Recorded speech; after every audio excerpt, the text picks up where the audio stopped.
What the hell was that? Something fell. What? Oh, fuck. God damn. Things just be falling off my... Man. All right. Hey, y'all.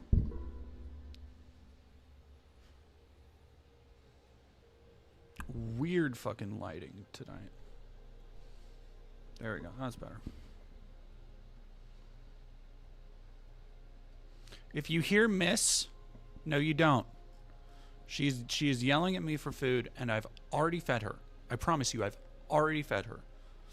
I fed her several times today. And let me actually, give me 1 second. I'm going to try and clear some stuff off my desk, because my desk is like a little getting very cluttered.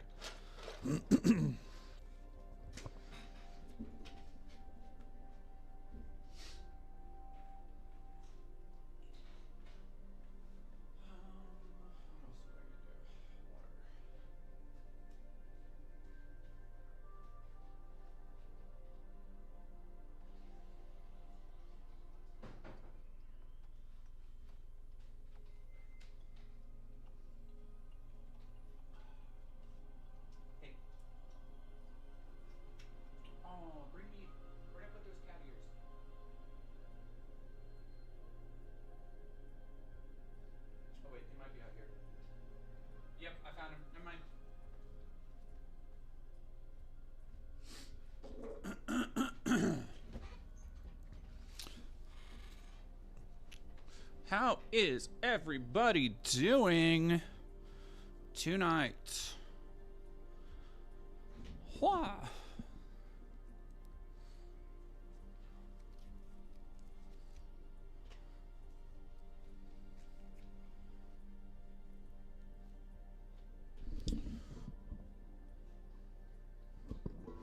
Surviving? Yeah, that's kind of where I am.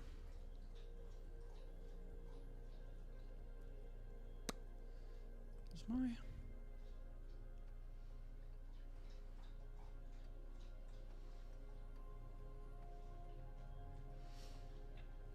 Cat ear hoodie? Hell yeah. Modless behavior, thank you for following. One who reads, thank you for 4 months. Hey, dead domain, it's my subsers.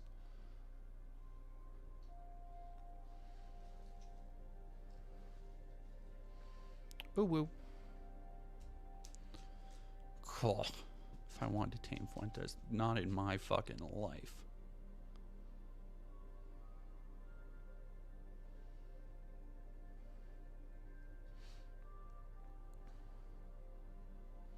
Making frozen Costco pizza because roommate and I had a day.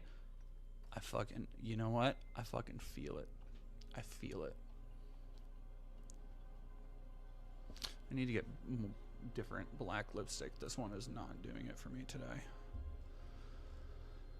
Looking fabulous. Thank you, Liz Galahad. Fell down some stairs on purpose. Oh wait, I have the PlayStation playing in the background. Do what? I did, but I think it's still smudgy. Alright, I'm gonna go check out my lip in the mirror real quick, and I'll be right back. Lady, take over the screen. Check around the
range. Alrighty, chat. Now I'm back. Just got done with watching a haunting that presented some bitter woman's ghost as looking like Medusa and how she caused the men in Colombian American family to die because the uncle chose his... Jesus. Yenzo, you're taking me on you're painting me a word picture here. The abuelo was pretty... Any Santeria or how you spell it. I hope I spelled that right. I think that's right. Oh, hello. Already starting with the cat.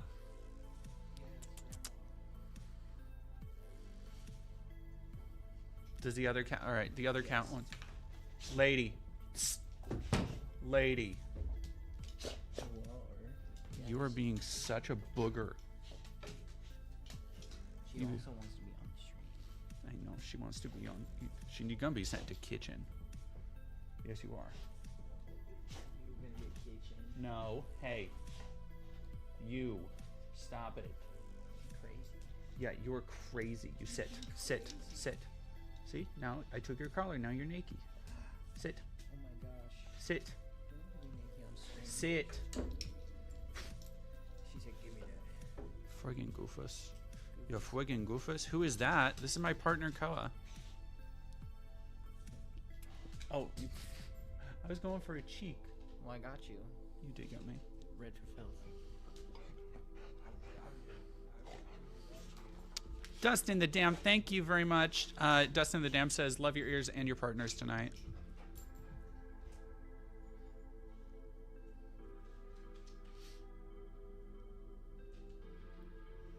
Yeah, they did their fucking oh hello, I need cats right here on my lap. Excuse me. Sorry, I'm still a little phlegmy from being a little bit sick, and they did their like makeup to the nine, so I'm like, well, I can't not do good makeup too. So that's how you get what you see before you. I'm trying to find the right tone.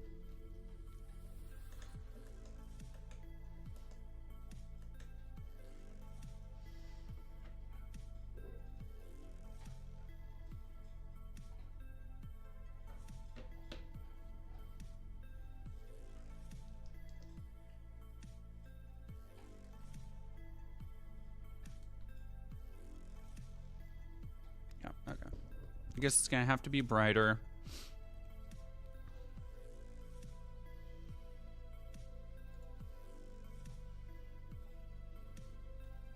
You, Komura of Hestia, you have the Mondays. I fucking feel it. And Dustin the Dam, thank you for tier 1 for 19 months. I'm thinking I'll do house cleaning at the top of the show. I need money, and so I think I'm going to try and do a subathon sometime in the next month. Because the two big pieces I'm working on, I'm still trucking away at. I'm hoping to get at least one stream highlight out of the stream tonight. I haven't been able to check because I've been working literally all the way up to starting this stream. I can't even go into it, but my head hurts. Hello? Hello, Kibben? She's just staring up at me. You're such a goofus. You're such a goofus, binkus bonkus.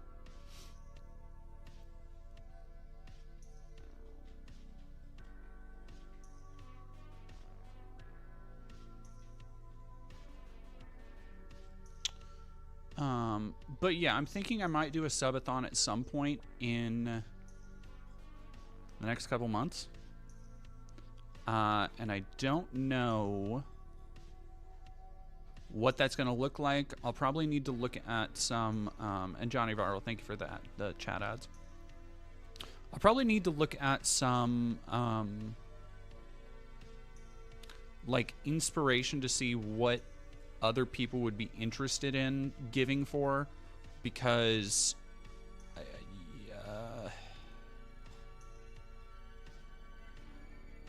yeah, I need to get my sub revenue up. I need to get a lot of my revenue up overall, because I am currently stuck in the debt cycle is what I am, where a lot of the debt that I've accrued over the last year is starting to, like, I will pay it down with what I can, and I'll make the minimum payment I can, and then by the end of the month, it's back up to where it was. And it's like, so in an effort to just be able to bulk pay off a bunch of shit, I am going to be redoubling a lot of efforts. I'm going to be, I've already talked about how I'm going to start streaming more again when I can.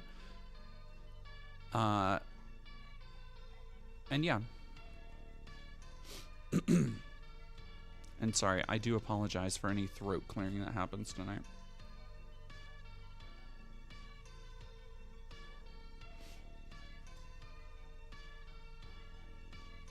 Why are you talking about like ghost adventures in the chat? What the fuck?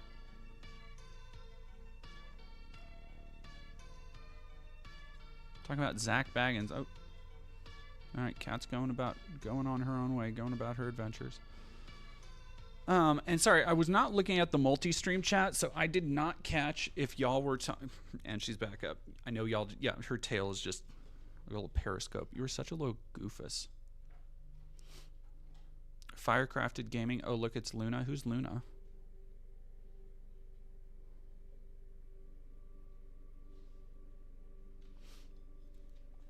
Hell Hell yeah, Robin. Congrats. Thank you for $5. Got a 2-cent per hour raise last month. Retail is a hellscape. So here's my bonus pay from October. It ain't much, but I know it helps. Thank you very much. Food. I saw Johnny Viral. I saw your food crimes. I recently made a Dr. Robotnik Mean Bean Machine deck. And it was more to say that I made it. So I've been going through... I've taken apart like 10 decks, and I am getting rid of so many cards.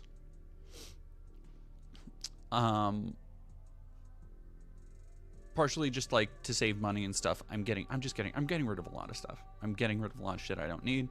A lot of stuff in the hopes that it will make a tentative move next year easier. I'm really trying to get the momentum going, and I am hoping, again, fingers crossed, the expected due date of the computer I was supposed to get is postponed. It did, like, I got shipping notification. I can go to USPS and all that stuff, and it says it's moving through the network, but just delayed. So I don't know what's up with that. Not super thrilled about it, but yeah. You don't. I want to rebuild my Mothman Mill deck because I'm evil and heartless. Here's the thing. You might think you do, but you don't. You might think, hey, Mothman is fun and funny to play at a table, but let me tell you, nuh-uh. Nor. New computer. Oh, it's something that somebody else is giving me. Yeah, somebody, a very gracious fan essentially said, hey, if you pay shipping and pay a little bit, I'll give you my old computer. And I'm like, that is a head start on being able to, I can upgrade it however much I need. It is a desktop setup, and that saves only a couple years old. It's not even as old as my laptop. So I'm expecting it already from there to be a step up in terms of what I'll be able to accomplish.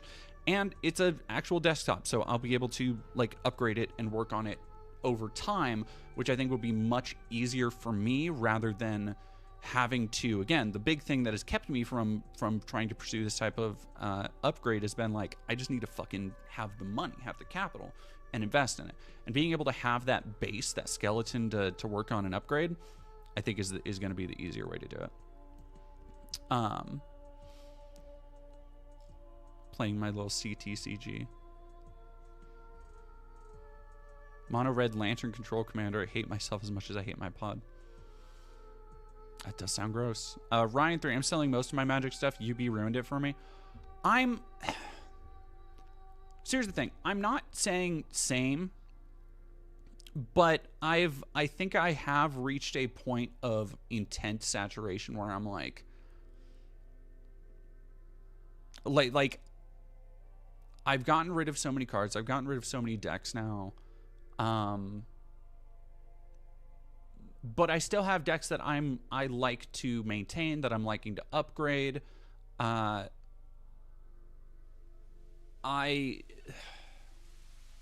don't know. I'm sticking with the non-Universes Beyond shit. Well, okay, so Orla the villain. Mothman is fun if you're playing against them. Super annoying if you're going against it. I play a lot of sacrifice decks, so it's not the worst thing to have my graveyard full or to be milling shit.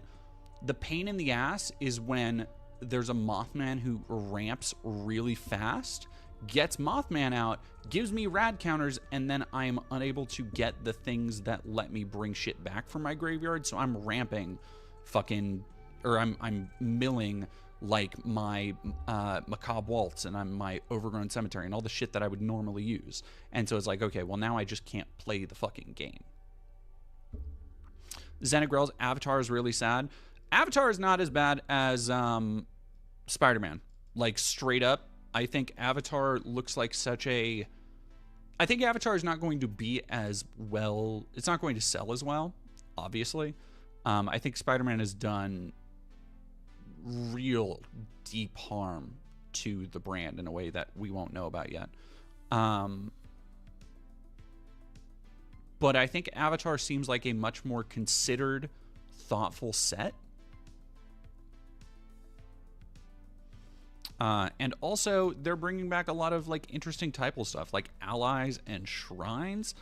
Oh, I love shrines. Shrines are so good for me. I have 2 Kamigawa. I do think the art is up and down. There were some arts that I've seen from Avatar that are gorgeous. There's one that was like a, I don't remember what the card was, but it's, sack a creature or pay an additional 3, destroy target creature or whatever. And the art is like photorealistic. And it fucking looks awesome. And then the rest of it is like, it's trying to find this balance between the animated art of the show, but also it's drawn by it's not, drawn for simple animation. Yeah. Dead Domain have been out of Magic for a while. Are we back to being terrified of moths? Not moths. If you're talking about like luminescent brood moth, then yes, always. But no, more the Fallout Mothman deck is evil. Is evil. Yeah, not letting your opponent play the game is Magic becoming Yu-Gi-Oh. Always has been.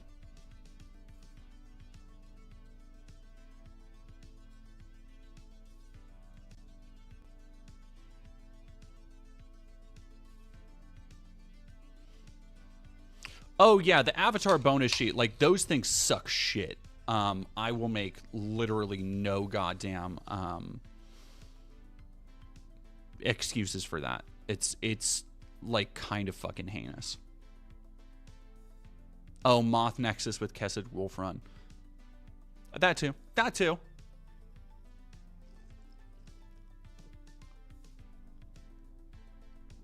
Those Doctor Who decks are cool, Queercranium. Kimura of Hestia, if you are looking for Final Fantasy stuff, go back to your LGSs because all of mine in my area just got majorly restocked.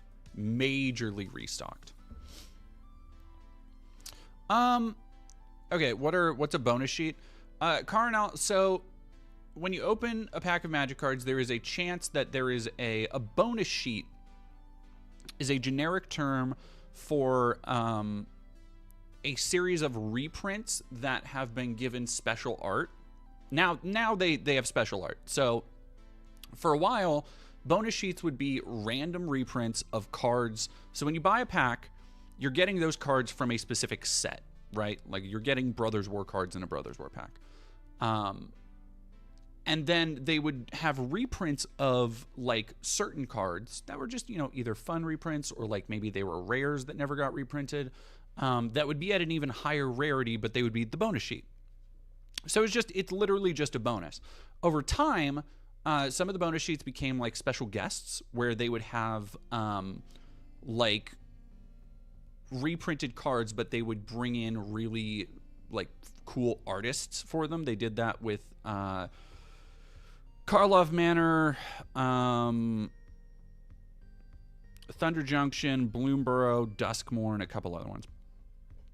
And like the so for example, Duskmourn's bonus sheet, or the Duskmourn special guest art bonuses, one of them is drawn, or one of them is painted by Masahiro Ito, the creature designer for Silent Hill, right?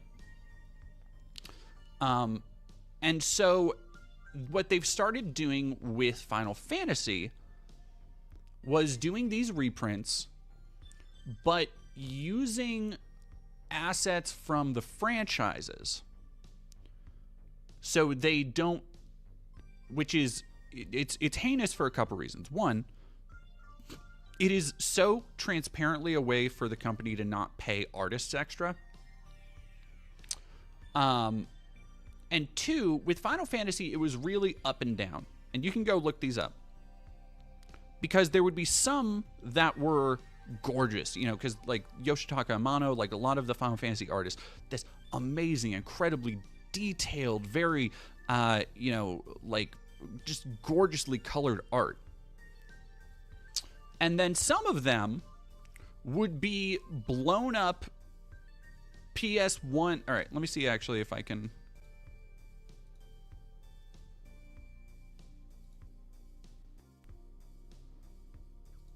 That's the story we're going to.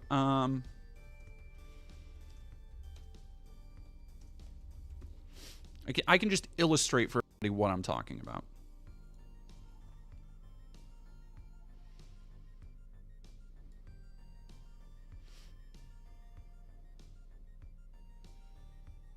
Through the Ages is what it was called.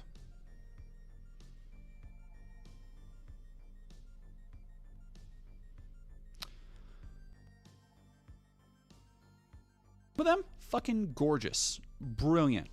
Like all the Yoshitaka Amano art right here, like untouchable. Killer shit. Dark Writ, like Kefka's Tower. Oh. Some of these, I have a Dragon of Mount Golg, which is a great card anyway. Like these, untouchable. No beef with these. And then you get down to the ones that are like a blown up JPEG of a PlayStation 1 fucking cutscene. And some of them are less bad than others. So like the Ristic Study is fine. But then, God, where's the really heinous one? Balam Academy is fucking vile. Kuja's is really bad. Because it's like just a terrible version of Kuja. Yeah, these are official cards. They are not proxies. They are not fake. They are just like, here's a fucking... Yeah, and then so Spider-Man did the same thing, but with comic art. A lot of them don't look great.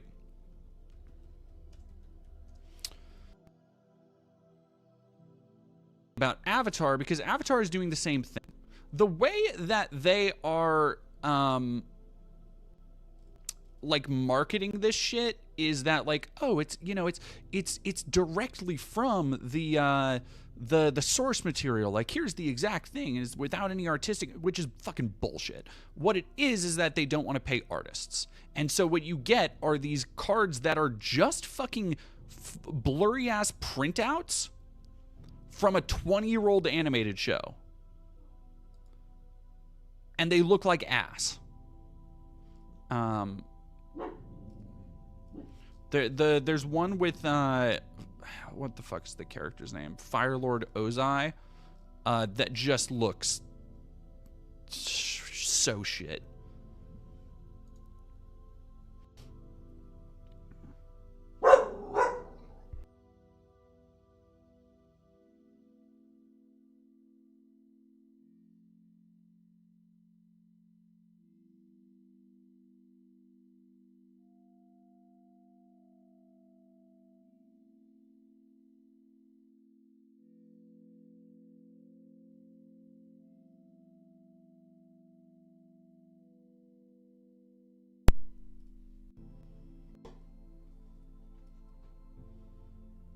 Oh yeah, I forgot. So Dockside Extortionist, which is a banned card, they are reprinting.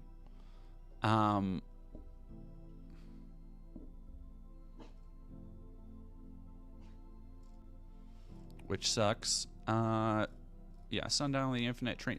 Like, they're just fucking screenshots of the show. And you have a show that has a really good art style that you could hire artists to like reinterpret. You could use this as an opportunity to like have really great artists do interpretations of this stuff, and they're like, nah, fuck that. So yeah, some of that shit fucking blows. Yeah, hate it. Why did they reprint Dockside? Fucking fuck if I know.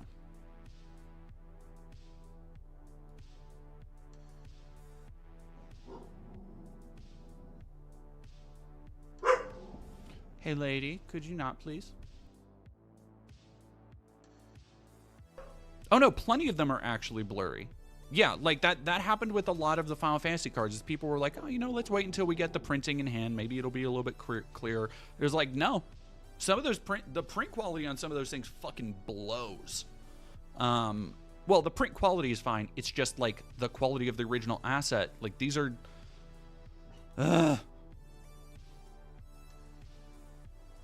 yeah. So anyway, that's my brief way to say that, yeah, I understand anybody wanting to get out from Universes Beyond shit. Let me pull up some more stuff. And we can go into...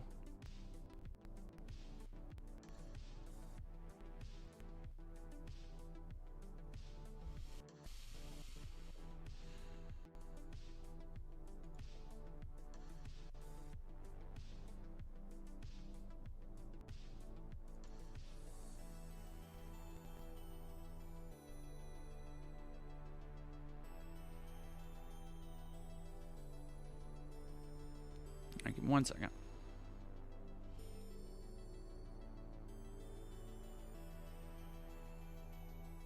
Hey, BB Vortex Morningham. Morningham.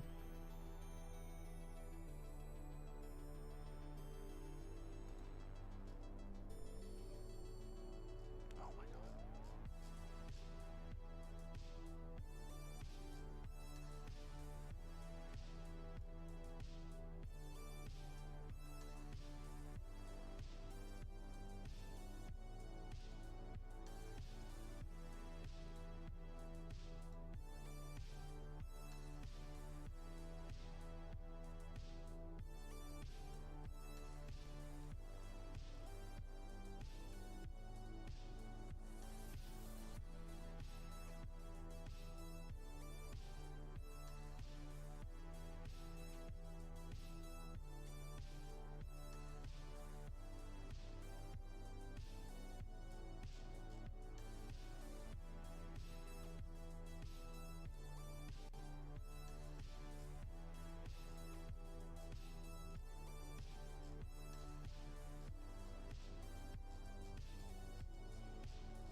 Oh my god, I hate this fucking computer, man. I'm so done with this shit.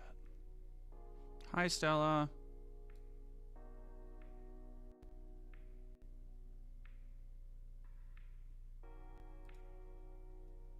Oh no, Bagel with the Schmear is a real card. Yeah, it's not a fucking joke.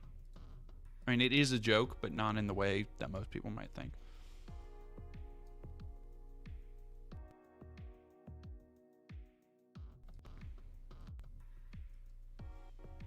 God, I don't know if we'll be able to watch fucking movies tonight.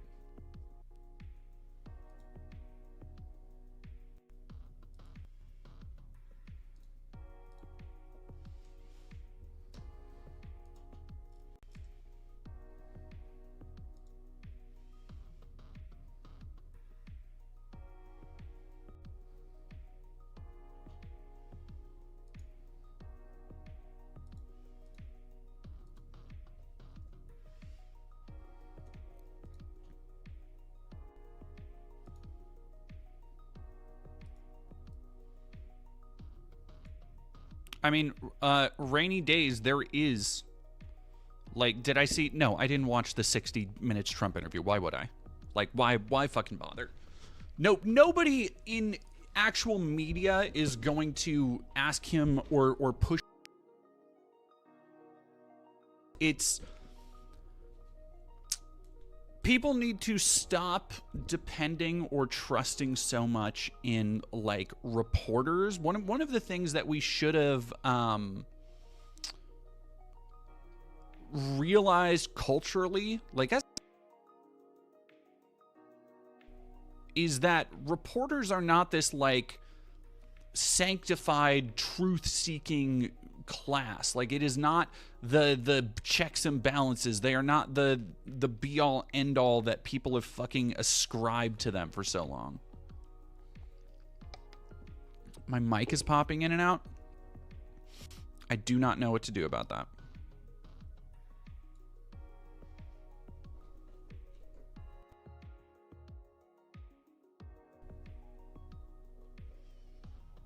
All right.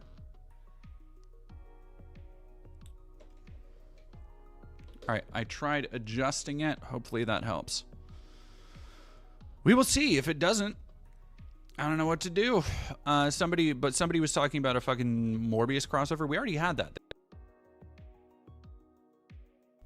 There's a blue-black vampire, Morbius the Living Vampire. Vampire by Day, thank you for being a member for 3 months. Grey Goblin, thank you for $2. Have to admit, I'm excited for the TMNT cards.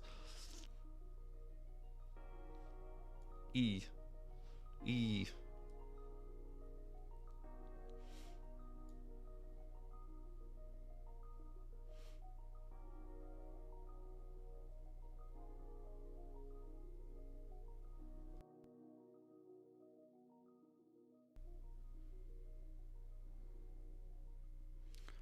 Did Scott Bissent really? God, that's so fucking funny. Yeah, I did. I saw the Zoran Mamdani ad. Bissent saying that China took 40 years to corner the market on rare earth minerals, but will take the market back in 2. So good. So I'm working on a Viva Nick Fuentes. Yeah, no, that is actually what Nick would agree with, because he's not white. Your white nationalist savior is not fucking white. Sorry, I don't know what to tell you.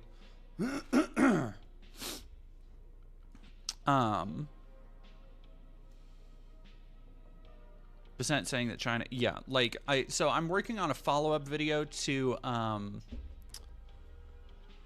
the video I did last year. If people remember, last year I did a video on like that you could send to your relatives to be like, hey, you supported Trump for this election, here's why I'm not fucking going to be at Thanksgiving or Christmas dinner.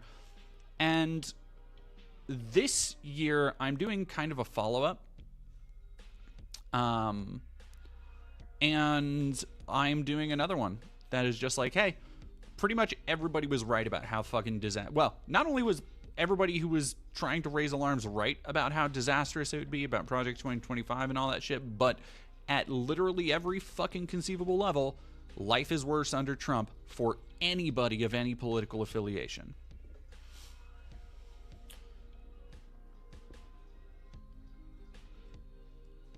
I am not randomly muting myself on a button. Right side headphones? I don't think so. Oh, nope. It's just my fucking computer being fucking stupid. I don't know what is happening, but it is very annoying. That's so annoying to me.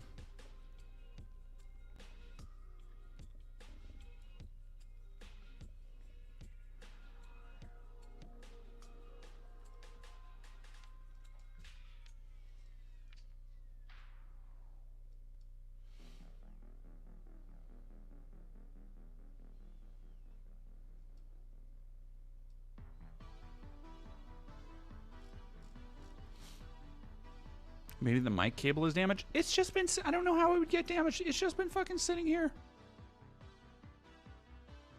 Mackenzie L., my aunt thinks I brainwashed my cousin / her daughter into not liking Trump and sent me a deranged message.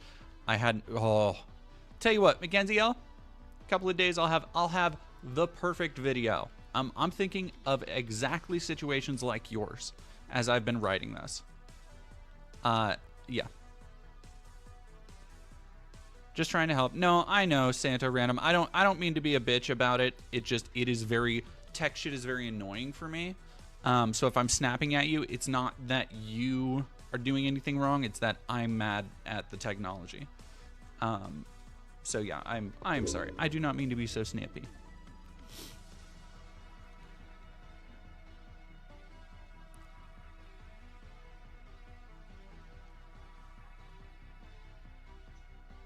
Yeah, redacted Dallas. It bums me out. I had to cut off what little family I had left, but since my mom passed away a few years ago, I can't visit with people who would have voted for her. Just can't. Yeah, it is one of the things I talk about in the script. I wrote it today.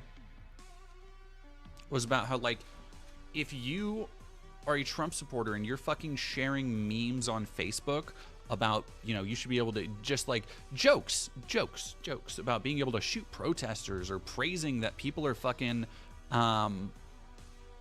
praising that people are, like, you know, getting abducted with no accountability, then you shouldn't be surprised when people who are advocating for those causes, who might be related to you, will see that and realize that the only reason you as a Trump supporter do not advocate violence against them is because they happen to be born in your family.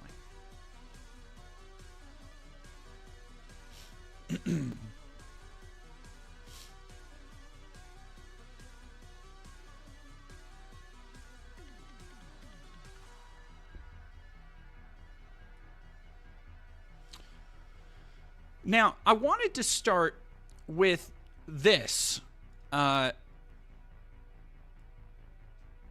me turn the music off real quick. I wanted to start with this because this was from the beginning of the year. 2025, Monday, January 7th. January 27th, sorry. Beginning of the year. And this is so the credulity given from the writer here, from The Guardian, Trump's grifting tendencies, how the president's crypto ties could spur corruption. It's almost adorable. Trump promising the U.S. will be the crypto capital of the planet. Experts say the industry is poised for laxer oversight. Yeah, no shit. So I want to read some of this, and then we'll go into what has actually happened in the last year, because it shouldn't be shocking that through flaunting, any kind of norms about the emoluments clause, about profiteering from family ventures, from real estate deals, from making deals with foreign entities, from tying those deals into actual national security issues, that Trump has continued to grow what can loosely be called a cryptocurrency empire online by partially just doing the same grifting shit he always does, fleecing his fans to just untold amounts with pump and dump schemes like Melania's coin and all that shit. But also because I don't think he actually understands what is really happening. I don't think he understands how crypto actually works. And in fact, I think a lot of this is being spearheaded by his sons, which is something we will get to eventually.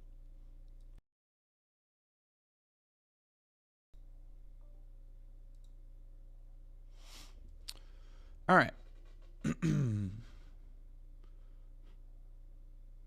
The controversial and scandal-plagued industry is poised for laxer oversight and faster growth which ethics watchdogs and ex-prosecutors fear could pose dangers for investors and spur potential criminal abuses. No shit. Super Freddy, I know you don't care about baseball. Could you please give my shout out to my Dodgers on winning the World Series? Hey, congratulations. I'm very happy for New York? New York Dodgers? Is that right? That's it. Seattle Dodgers? Sports. Babe, do you know from sports? Who's that? The Dodgers. What? Do you know from the Dodgers? Dodgers killed my grandma. Okay. Dodgers killed their grandma, so that's what I'm hearing from the control booth. Okay.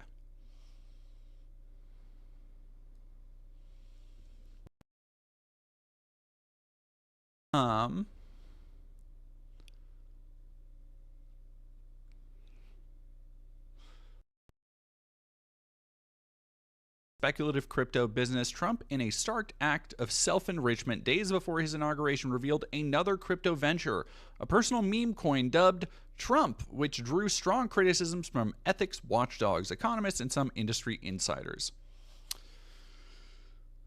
Not shocking.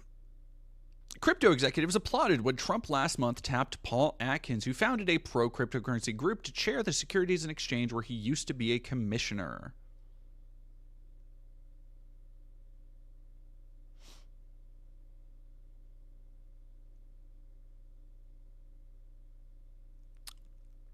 And here's really the whole game plan that has just been being repeated ad nauseum, while people are in America overall getting poorer.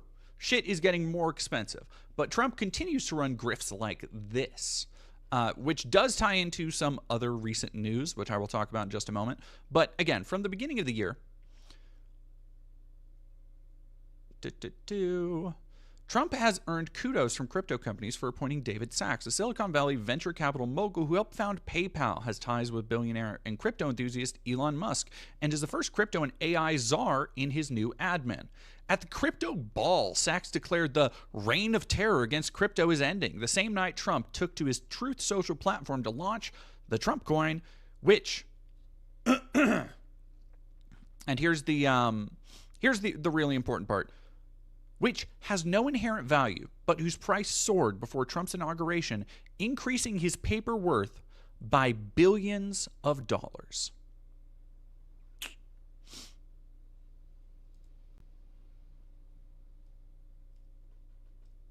I will. So,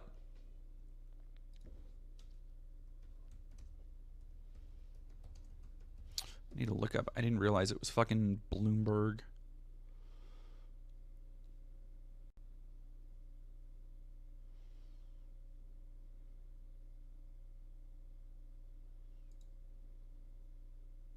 No, I'll do the Hill.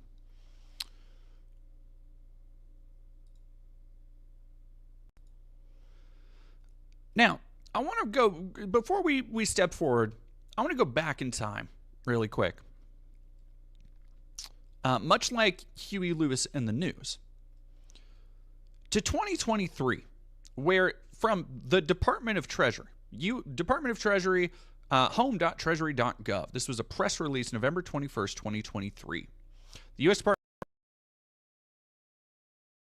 Office of Foreign Assets Control and the IRS has taken unprecedented action to hold Binance Holdings Limited and its affiliates accountable for violations of the U.S. anti-money laundering and sanctions laws that protect American national security and the integrity of the international financial system. Now, you can go look this up. Sorry. You can go look this up and see for yourself that Binance, sorry, goddamn, just have like this little bit of leftover phlegm that's fucking killing me. Apparent violations of multiple sanctions programs. Violations include failure to implement programs to prevent and report suspicious transactions with terrorists, including Hamas, Al-Qassam brigades, Palestinian Islamic Jihad, Al-Qaeda, and the Islamic State of Iraq and Syria, parenthetical ISIS, ransomware attackers, money launderers, and other criminals, as well as matching trades between U.S. users and those in sanctions. Damn it. I think it just cut out again. All right, sorry. I don't know what is happening. It must be a cable thing. Matching trades to U.S. users and those in sanctioned jurisdictions like Iran, North Korea, Syria, and the Crimea region of Ukraine. By failing to comply with AML and sanctions obligations, Binance enabled a range of illicit actors to transact freely on the platform. Today's settlement is part of a global agreement simultaneous with Binance restitution, blah, blah, blah, blah, blah, blah, blah, blah. So, that, you look at that and you're like, okay, fucking big whoop, who cares? Like, IRS nerds arresting people for internet crimes. Good for them, they're doing their job. Now, it's because in the last couple days, Trump, Ghost Pepper raid, hell yeah, thank you very much. Jam Tomb, thank you for raiding with a party of 16. And Fightin' Hobbit, thank you for 8 months.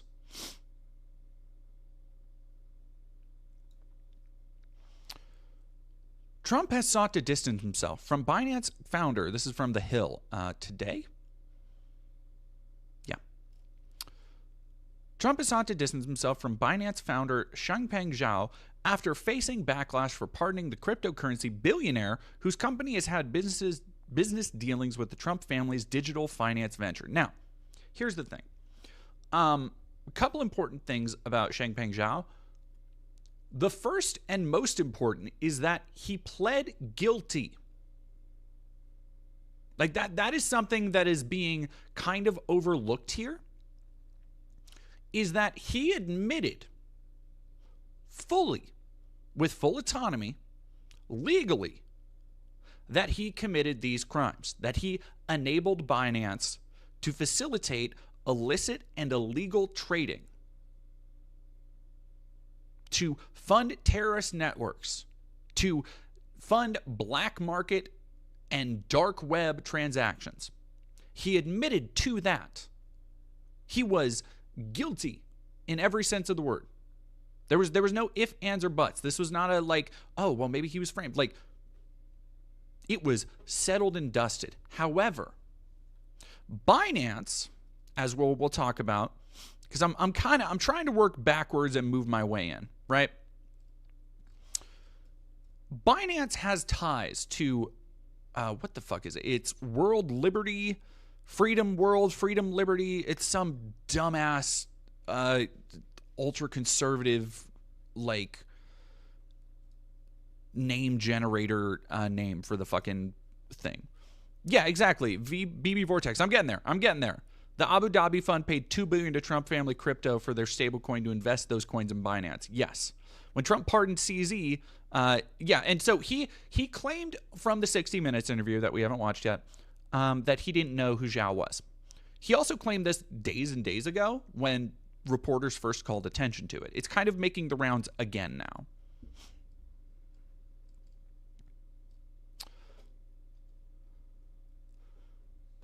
I know he got a 4-month sentence or something like that. I heard it was a Biden witch hunt. This man was treated really badly. He was given a jail term. He's highly respected. He's a very successful guy. They sent him to jail and really set him up. That was my opinion. I was told about it.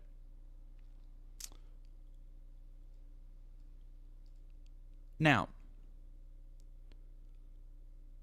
go to...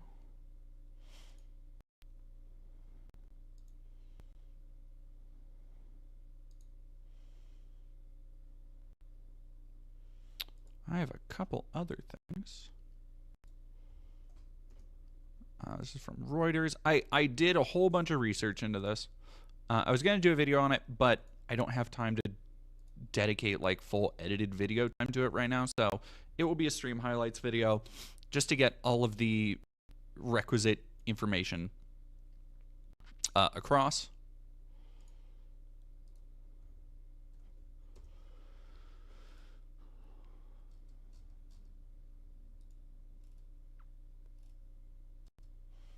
Oh yeah, and I wanted to read the Melania coin thing too.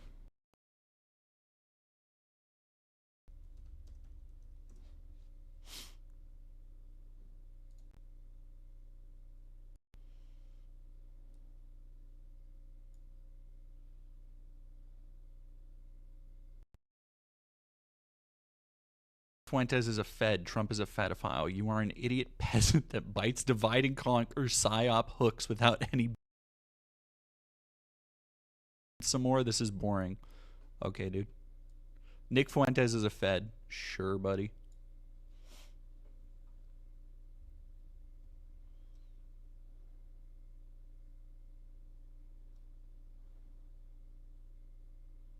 Who's this person? Me? World Liberty Freedom Word Salad. Freedom World Salad. Well, hi, Bassam. I am Dead Domain. You can call me Vesper. I'm a YouTuber and streamer. I work in politics.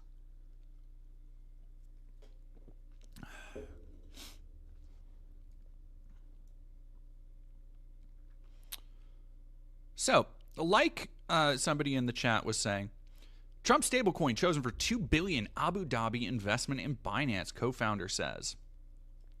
This was back in May. A stablecoin launched by Trump's World Liberty financial crypto venture is being used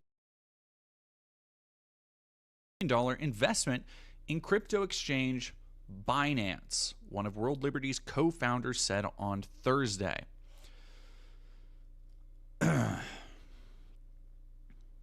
World Liberty, which aims to allow people to access financial services without intermediaries like banks, said in March it would launch USD1, a dollar-pegged stablecoin backed by U.S. Treasuries. They are tying in ventures in the Middle East, the UAE, Abu Dhabi, with literally government ventures into cryptocurrency with things that he is directly profiting from.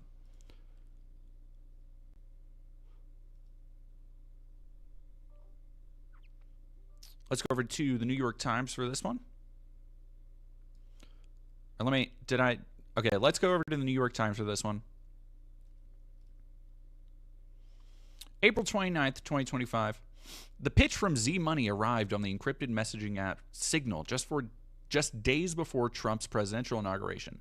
Zachary Folkman, an entrepreneur who once ran a company called Date Hotter Girls and was now representing World Liberty Financial, the cryptocurrency firm that Trump and his sons had recently unveiled. Folkman was writing to a crypto startup in the Cayman Islands offering a partnership in which the firms would buy each other's digital coins, a deal that would bolster the startup's public profile. So, literally inflating the value of currency that doesn't exist. Like, if you want to know why, goddamn, why would somebody like Trump want to invest so much money in speculative markets like this? It's because there's no oversight, right? There's no Securities and Exchange Commission. There's no Fed to watch over these trades. These people can just do this shit because it's an entirely unregulated space where hundreds of billions of dollars on a yearly. And now, additionally, Christ, they're making a lot of money on this.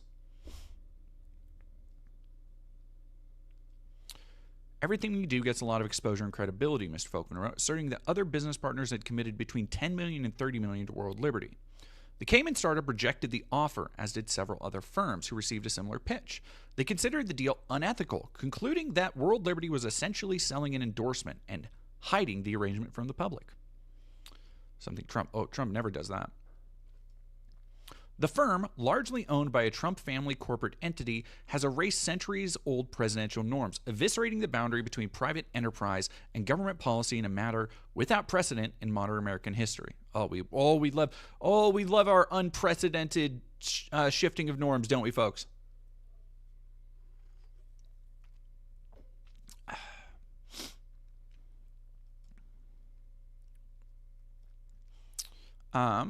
Times examination of World Liberty's rapid ascent and Trump's conversion from crypto skeptic to industry cheerleader highlights the range of conflicts of interest. World Liberty has directly benefited from Trump's official actions, such as the announcement of a federal crypto stockpile that would include a digital currency the firm has invested in, what we were just talking about. The president's announcement caused a temporary jump in the value of World Liberty's holdings. It sold its cryptocurrencies to investors abroad, including in Israel and Hong Kong, according to interviews and data obtained by The Times, establishing a new avenue for foreign businesses to try to curry favor with Mr. Trump. And by the way, if you're wondering, like, okay, well, what's the actual application of a foreign do anything for somebody who kisses his ass? Just look at Javier Milei. Somebody who is bankrupting his own fucking country, who's conservatives has said for like 2 years now, by the way, that like, oh no, it'll turn around. Oh no, it's just a period of growth. And it hasn't. It's just gotten worse because these ultra-conservative economic policies are fucking disastrous. They're incredibly stupid. They're short, like, oh, they're so short-sighted. They're harebrained. It's ridiculous. Would you believe it? Because he has been such a rabid Trump sycophant and cheerleader, coming out to CPAC multiple years and, you know, taking pictures with him, all this other shit. We just, mind you, this is when SNAP benefits, EBT, just expired. There has not been, to my knowledge, a deal reached yet. We are in the middle of a government shutdown, and we just signed $40 billion with a B. With a big B, $40 billion to Argentina to bail them out.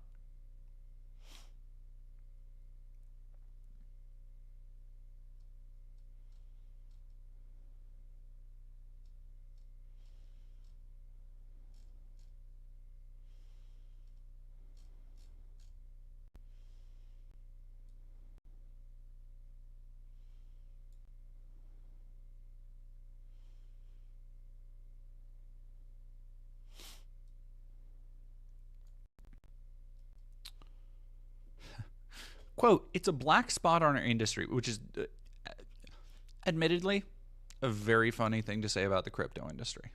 Like, oh, these guys, hey, these incredibly corrupt, morally reprehensible, just Silicon Valley tech vampires are making the rest of our industry look bad. It's like, I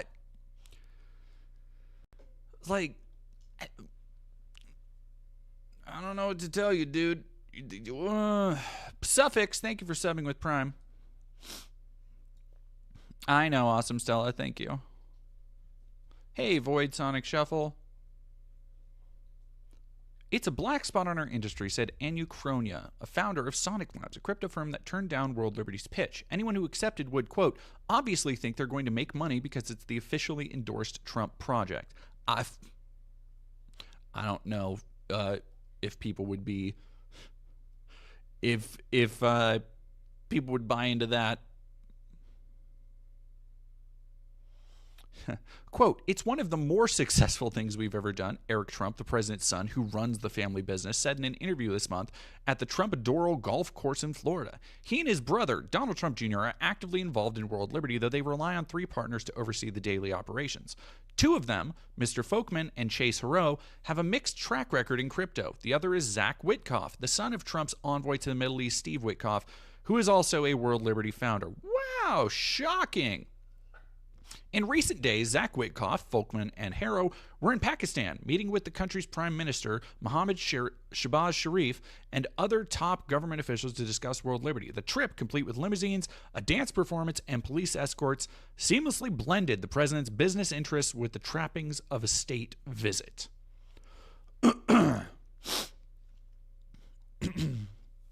Trump has noted that conflict of interest laws do not apply to him, and he has broad immunity for official action he takes as president.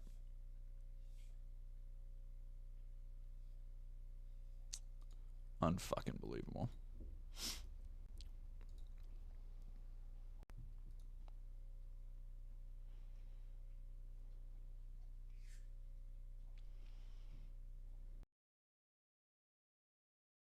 Site into the UAE deal, which, by the way, if you've been seeing the ongoing,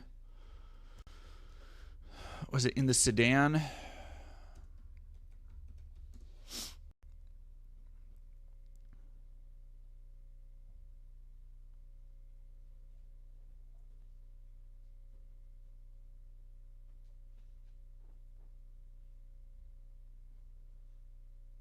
Yeah, the El Fasher.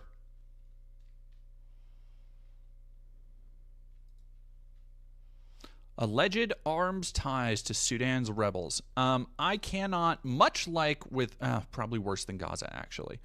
I cannot recommend, if you are not used to war footage, because this honestly, the stuff coming out of Sudan in Gaza, where a lot of the footage coming out of the genocide in Gaza has been aftermath. It has been people mourning, people grieving, people in pain, people suffering, which is horrible and incredibly hard to watch, but it is not the same as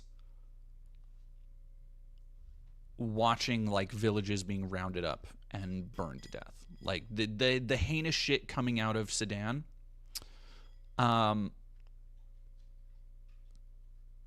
Noted here by Le Monde, allied with General Hamedi's Rapid Support Forces, the UAE has provided crucial logistical support to the paramilitary fighters who conducted the deadly assault on El Fasher. The capital of North Darfur fell on October 26 to paramilitary fighters of the RSF. The killings have continued. The death toll from the bloody siege has been estimated to have reached several thousand civilian lives. One of the things that people were talking about when this first broke was the fact that blood pools were getting so big in El Fasher that the blood stains on the street could be seen from satellite imagery.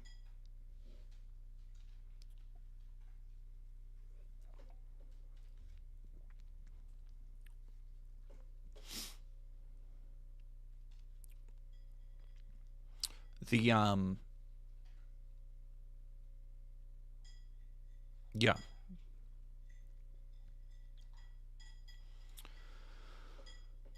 At an urgent meeting, the UN Security Council expressed its grave concern over the escalating violence, stating it had credible reports of mass executions. On Friday, the European Union condemned the RSF's brutality and pledged to use all our diplomatic tools to try and find a peaceful outcome.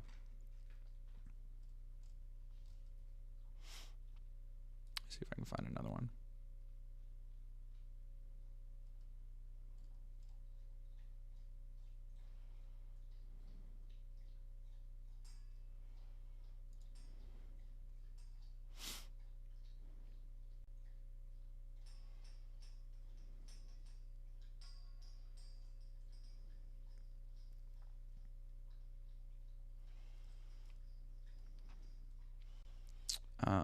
So this was yesterday. Only a few thousand Sudanese have reached the nearest camp for displaced people. The RSF forces took control of the western Darfur region last week after ousting the rival Sudanese army that was besieged for 18 months. Since then, reports and videos have circulated of atrocities against civilians, including beatings, killings, sexual assaults, according to testimonies by civilians and aid workers. The dead included at least 460 killed in a hospital. The UN Migration Agency says it estimates more than 8,000 people were displaced. A total of 70,000 people have been displaced since the RSF took control. However, less than 6,000 made it to the nearest camp in Tawila, 65 kilometers away.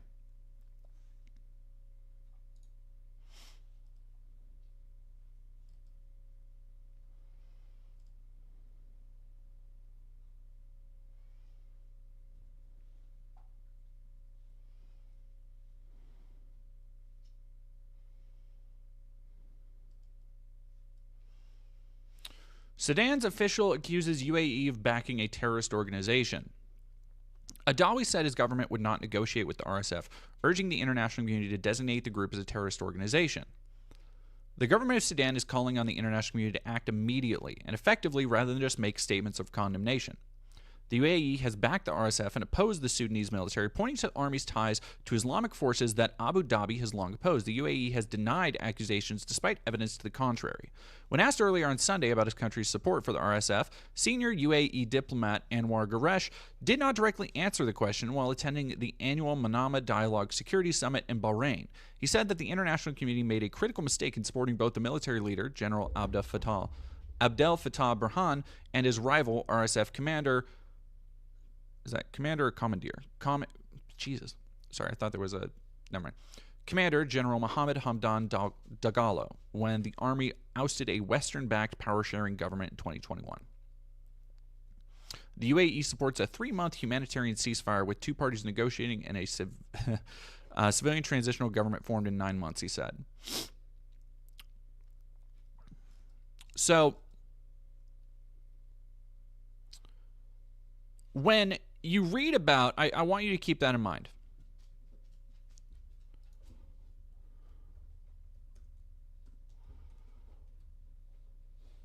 Of course, there's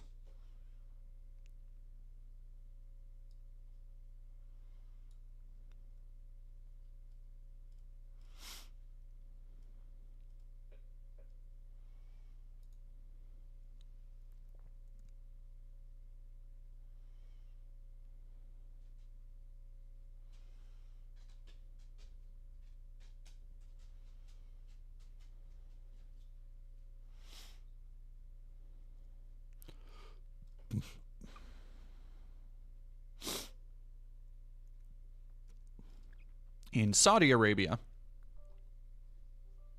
God damn it. Okay.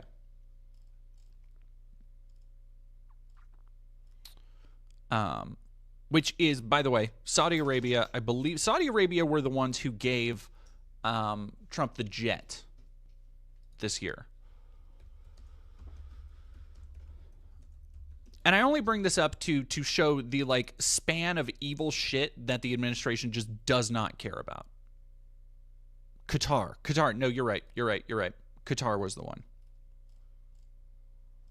I mean, and this is not to say like, oh, they're all, because my fucking family, being racist and not understanding how any shit works, they would literally be like, oh, it's all the same. And if I say it's all the same, I don't mean it's all the same as in like, oh, it's all country. It's all the same as in Trump will ally himself and cozy up to any despot, any asshole who fucking appeases him.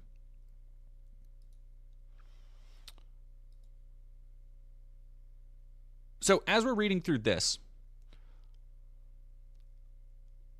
I want you to consider that the UAE backing these war crimes right now, and then consider for a moment that you probably haven't heard word one from the United States government about it, because Trump has no interest in it. This was the thing that was so fucking annoying a couple weeks ago, or like a month ago, when they were like, oh no, he's the peace president. He's fucking out here talking about how, we've reached a deal and Gaza is saved and all this shit. And the reality was like, there wasn't even a ceasefire for a full 24 hours. Like it didn't even wait that long before people fucking were dying in the streets again. And we've known this for months from the way he's talked about it, from the fucking bullshit AI video he shared. Much like in UAE, his interests in Gaza are in the real estate he'll be able to develop. This is somebody who does not give a fuck about peace, about stopping civilian suffering. I don't know how to make it any more clear. And these are the things you need to bring up when somebody says, well, he ended this, he did this, he brought peace to Gaza, because it's all bullshit. He doesn't give a fuck. Any shit can happen under his watch, and he will look the other way if it involves somebody who is making him richer, or somebody he thinks can make him richer.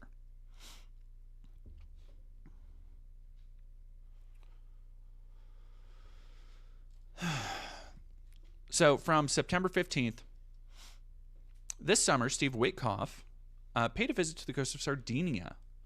On one of the extravagant vessels, Witkoff sat down with a member of the ultra-rich ruling family of the UAE, United Arab Emirates. He was meeting Sheikh Tanoun bin Zayed Al Nahyan. God damn. Sheikh Tanoun bin Zayed Al Nahyan, a trim figure in dark glasses who controls 1.5 trillion of the Emirati's sovereign wealth. Yeah, I saw what the fucking Nobel Peace Prize winner said. Shocking. What's been happening with Argentina? The poverty's still fucking going crazy. While their weird, psychic, obsessed, probably incestuous ruler. Yeah.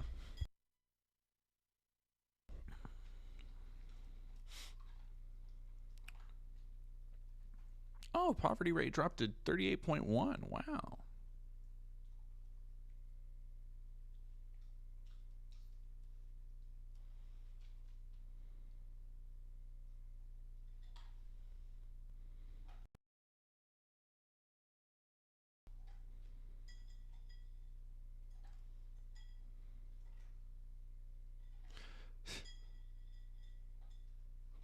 Despite the country receiving one of the largest IMF financial support programs ever given to any nation, poverty rose from 32% to 26%.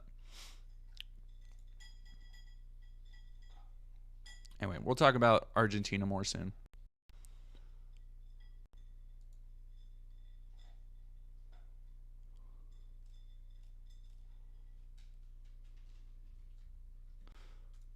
Yeah, no shit. Anyway, back to the UAE. What's the point of Trump giving Argentina all that money if the people there are still broke and starving? Because Malay fucking kisses his ass. Like that's literally it. I cannot understand, or I cannot convey to people enough the extent of Trump's tactical ability is if he is perceiving somebody is kissing his ass. That's it. That's it.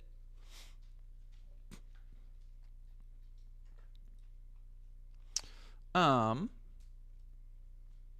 the past few months, Witkoff and Sheikh Tahnoon have become both diplomatic allies and business partners, testing the limits of ethic rules. I'm so fucking tired of the passive testing the limits of ethic rules while enriching the president, his family, and his inner circle. That's not testing. That's destroying. That's flaunting. Hey, dog, could you not, please? Like, she just decided to eat as loudly as possible. She just looked at me like, I'm sorry.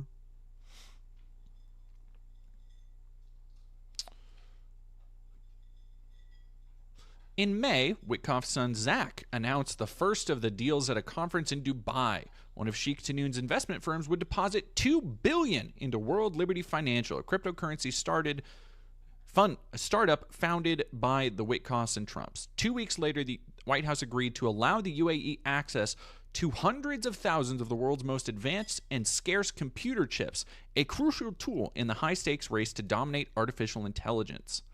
Many of the chips would go to G42, a sprawling technology firm controlled by Sheikh Tahnoon, despite national security concerns that the chips could be shared with China.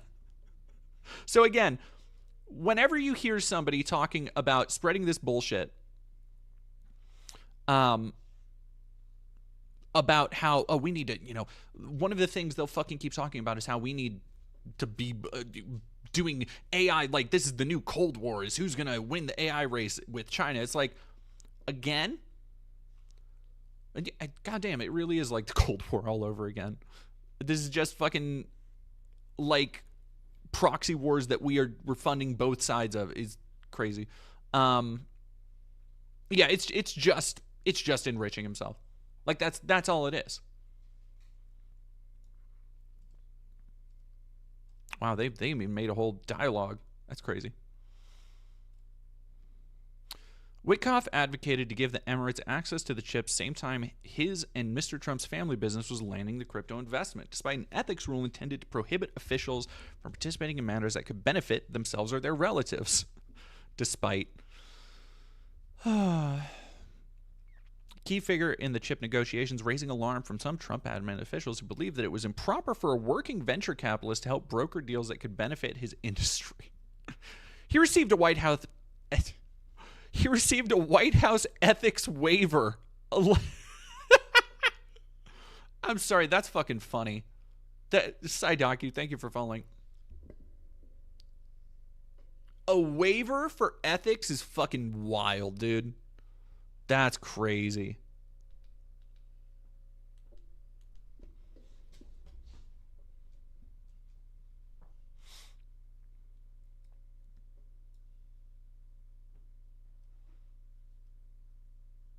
Some Trump admin officials tried to limit the chips deal, but an unexpected intervention by conservative agitator Laura Loomer changed the power dynamic within the White House in the UAE's favor. Really? Laura Loomer helping, man.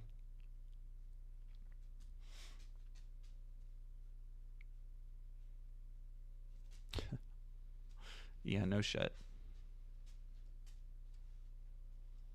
A spokesman for G42 said the company was grounded in integrity and committed to safeguards, auditing, and coordination with the Americans to ensure the U.S. technology does not get into the wrong hands.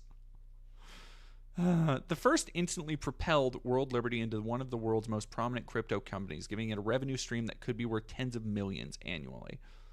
The second is still pending, with final details under discussion in the White House, but is poised to be a monumental victory for the Emirates.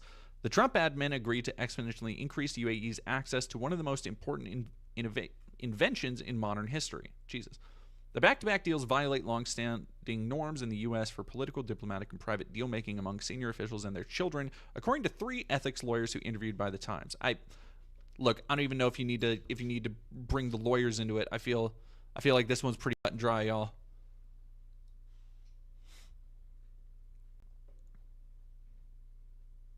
Yeah, mom wrote me a note, said I can sit out of human rights. Actually, my mom said I don't have to participate in human rights. Actually, Mom said it was okay if I I waived ethics. So, from October 28th, 2025, the U.S. president's family raked in more than $800 million from sales of crypto assets in the first half of 2025 alone. Now, remember, Trump might be divested. He might not be running his company. His son is. And you better believe Trump still gets paid. So this does all go to him in some way or another. Like, he is making money off of this. There's no, this is another thing that whenever you have, like, people will still buy into this, it's the dumbest propaganda. And it was the first term, and I still can't believe people are buying into it now. But if you find yourself unfortunate enough to be at a table with, like, a Trump-loving family member on Thanksgiving, and they're like, well, actually, Trump, he doesn't even have a presidential salary. He donates that. And it's like, okay, he doesn't need that because that's fucking small potatoes compared to the other shit he is using the office to grift off of. Right? Eric Trump was in Dubai on family business, meeting with a Chinese businessman and his associates on the sidelines of a cryptocurrency conference in May. The son of Donald J. Trump ran through his usual talking points about the inefficiency of traditional banks. Then came the pitch: buy at least 20 million of governance tokens in the Trump family's crypto business and become part of a venture that Eric Trump predicted would soon embody the future of finance in America, according to a person familiar at the meeting. So, selling, again, this is where Binance comes into it again. Selling crypto billionaires, selling Chinese, like, if this was, and I don't care about Biden, I don't care to defend Biden, but as many people in the chat have noted, if the shoe was on the other foot, if this was Biden, if this was Hunter, if this was somebody associated with that side of things, even talking to a Chinese billionaire, people would be calling for their heads on spikes by the end of the day. There would be congressional floor meetings about how they're working with foreign agents. And from this, not a fucking peep. Hi, Kira Mystic. The Chinese businessman who met with Trump was Guren Bobby Zhao, who has executive roles in multiple laundering, according to the nation's National Crime Agency. Zhao did not respond directly. It's a different Zhao. What? That's fucking crazy. There's a different Zhao Chinese crypto billionaire. Did not respond to requests for comment. In a statement emailed to Reuters, an entity calling itself Aqua Labs Investments LLC, Abu Dhabi entity of Aqua One Foundation. The statement said Aqua One Foundation, investment firm in World Liberty Tokens, was, quote, a commercial decision consistent with its focus on advancing regulated, scalable digital asset ecosystems. Just fucking the most brainwormed shit, man. The Trump brothers, God, that's a horrible phrase. Trump brothers' efforts have been a whopping success. In the first half of this year, the organization income soared 17-fold to $864 million from $51 a year earlier.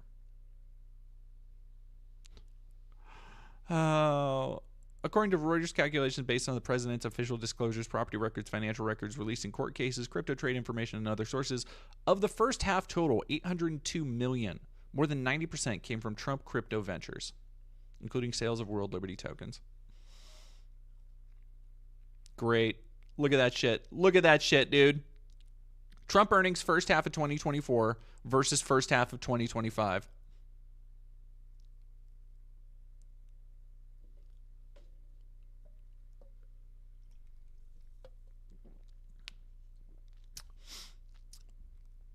I mean,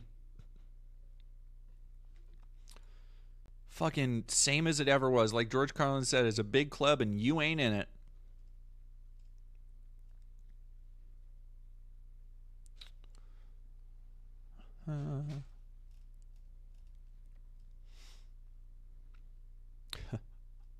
The alignment of the Trump family's crypto initiatives with Trump's public role constitutes a conflict of interest unprecedented.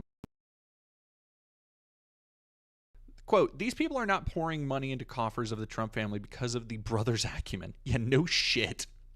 What a way to say, yeah, these dipshits aren't selling anybody on it. Like, these assholes are not business geniuses that are out here innovating in some great way. Like, it's not that at all. They are doing it, quote, they want freedom from legal constraints and impunity that only the president can deliver. And now, that's actually, that's such a good way to phrase it. Because now it is literally shown, like, we have firsthand evidence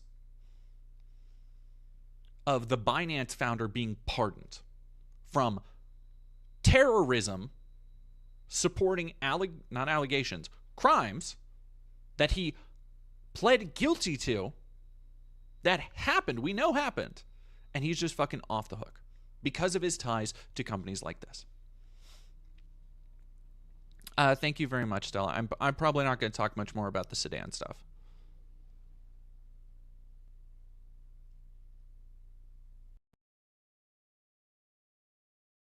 Thank you, though. Also, I don't want to open Discord on right now. I don't have Discord open, and like my dumbass computer will literally melt down if I open it. Discord takes up so much memory, it's fucking stupid.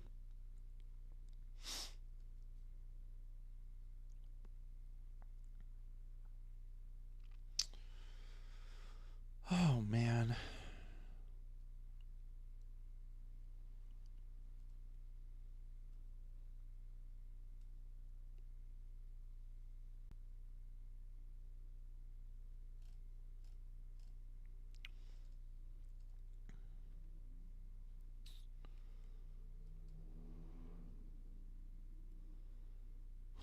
For its part, World Liberty conveys the impression of a presidential connection. On the Meet Our Team section of its website, the firm displays a portrait of President Trump, labeling him a co-founder emeritus. The other co-founders emeritus is Steve Witkoff, billionaire real estate investor and Trump's special envoy to the Middle East and for peace missions. I wonder why Steve Witkoff. I wonder why this crypto bro has been chosen as the envoy to the Middle East, to that region. Excuse me. Interesting. Don Jr., Eric, and their younger brother Barron are presented as co-founders, as are the Witkoff's two sons, Zach and Alex. Yeah, that looks like a fucking American Psycho lizard-skinned weirdo who would be behind this. Yeah, I don't know what I was thinking when I was picturing Zach Witkoff in my head, but yeah, that's him. That is the look of somebody who's got to go fucking return some videotapes.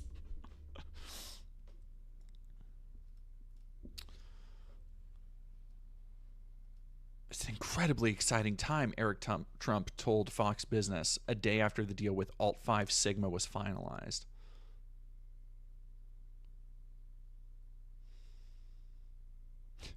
Since the deal was announced, Alt-5 Sigma's share price has dropped by 75%. That decline did not affect the cash the Trumps have already made from the deal. Christ, man. Most purchases of Trump crypto assets were likely via foreign wallets. Wow. Crazy. But yeah, they want to say, people want to act like he is somehow not just bought and paid for. Like, here's the really crazy part, is that it's not even, at a point, it's not even like, because, people will be like, oh, Trump is, he's bought and paid for by Israel, or no, Putin owns him. They all own him. Like, he is getting fucking passed around like something I don't think I can talk about and still get monetized, but like, they all own him. He is compromised anytime he meets somebody with money and power, because he has just grifted his way into this position, and he is still just fucking dunking on his followers. It's crazy. Yeah, here we go. Among the largest buyers of the tokens is a Hong Kong-based crypto billionaire. Another one. The SEC in 2023 charged Sun with fraud, selling unregistered crypto securities and hiding payments to celebrities to promote his products. Wow, a different crypto fraud billionaire. With Trump back in the White House, the commission paused the case in February, just weeks after Sun announced he had increased his total purchases of World Liberty to $75 million. Under the terms of World Liberty's cash distribution, Sun's token purchases would have sent $56 million to Trump.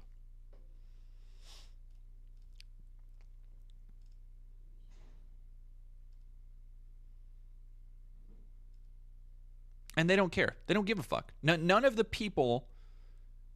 Yeah, Trump is like a doorknob. Everyone gets a turn. Christ.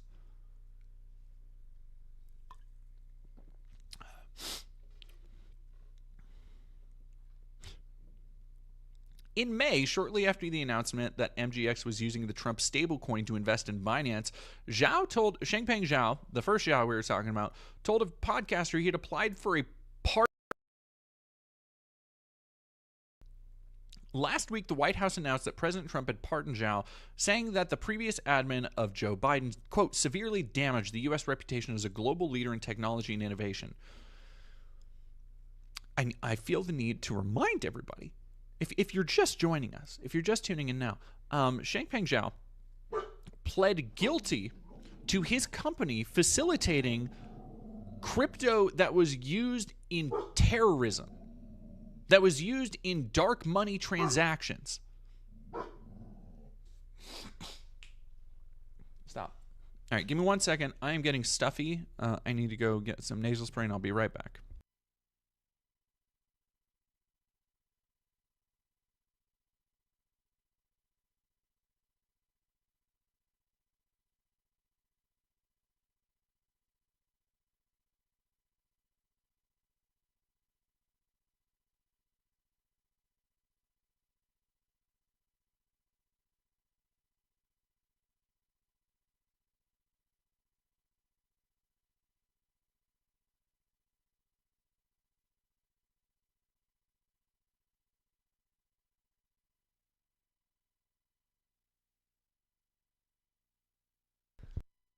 Well, have a good night, Stella.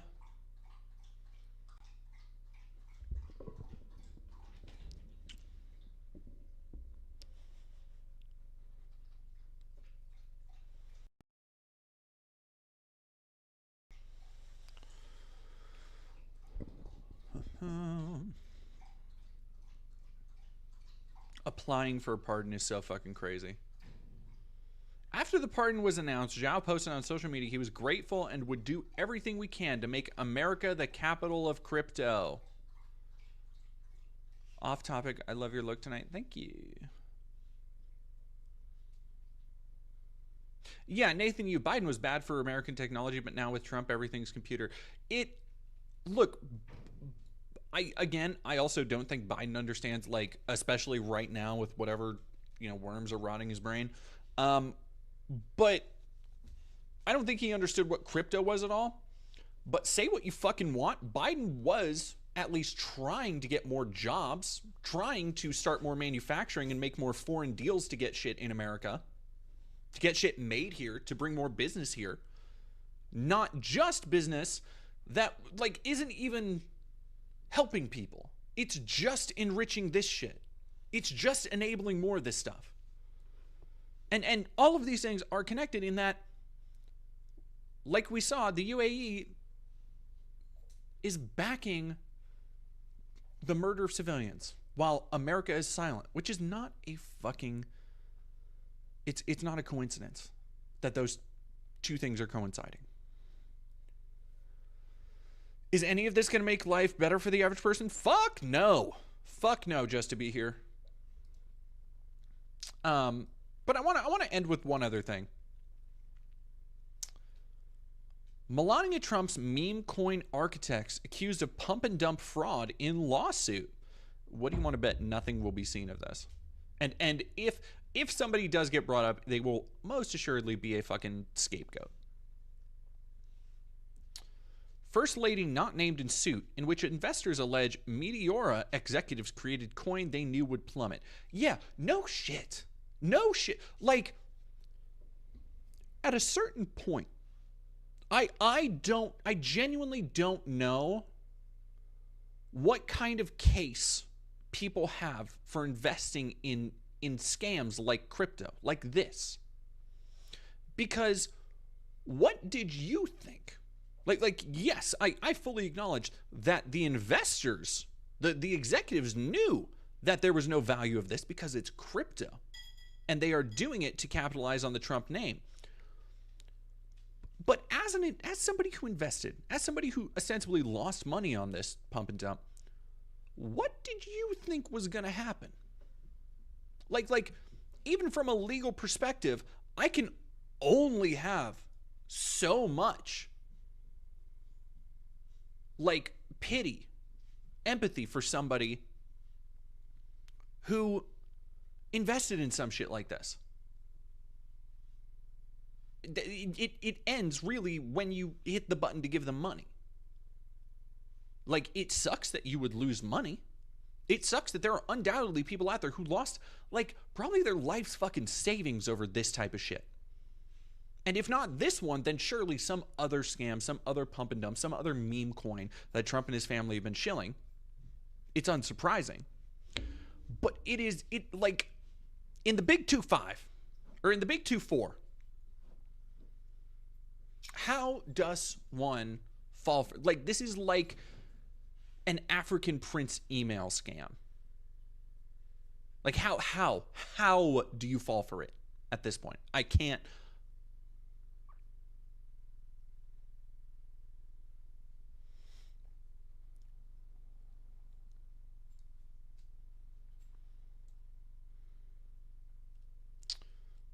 The designers of a cryptocurrency launched by the U.S. First Lady in January were accused in court filings of orchestrating a pump and dump scheme.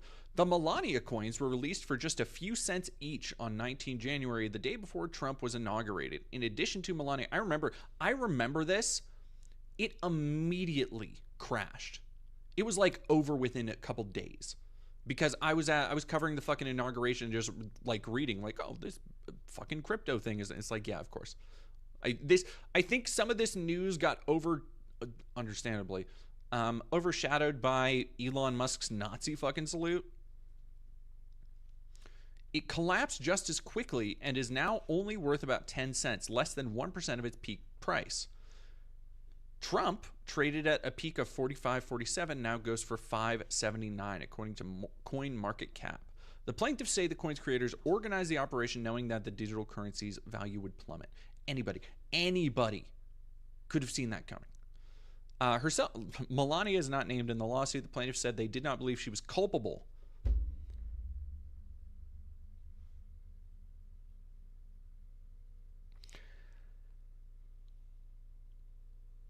Do they think that Trump isn't, that like the family isn't aware of what they're doing? No, of course they were investors. That's actually kind of incredible.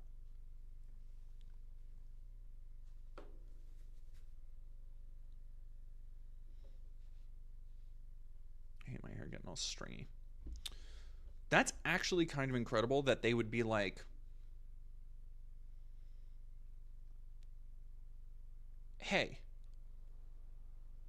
isn't Trump, like we like Trump, so obviously it's not them. They were being used, you see, by the executives behind the coin. That's great. That's good shit for me.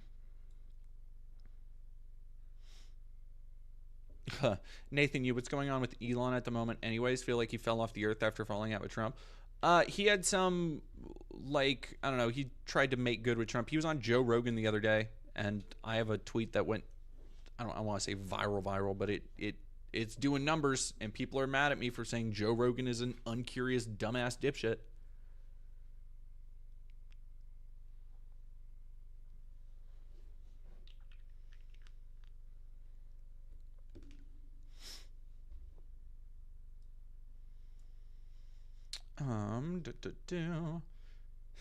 Investors accused the executives of setting up a scheme that allowed them to indirectly purchase large quantities of the virtual coin. Their accomplices then quickly resold these, pocketing substantial amounts.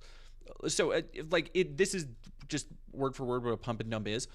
But again, like we've seen so many of these coins come and go now, and I don't understand how anybody at any level, like when you've heard about the shit that happened to like the Hawk Tuah girl, right? How do you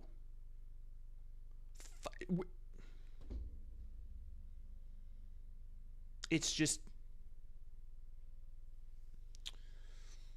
it beggars belief. It really does. It really does. Yeah, have the financial status you deserve, y'all.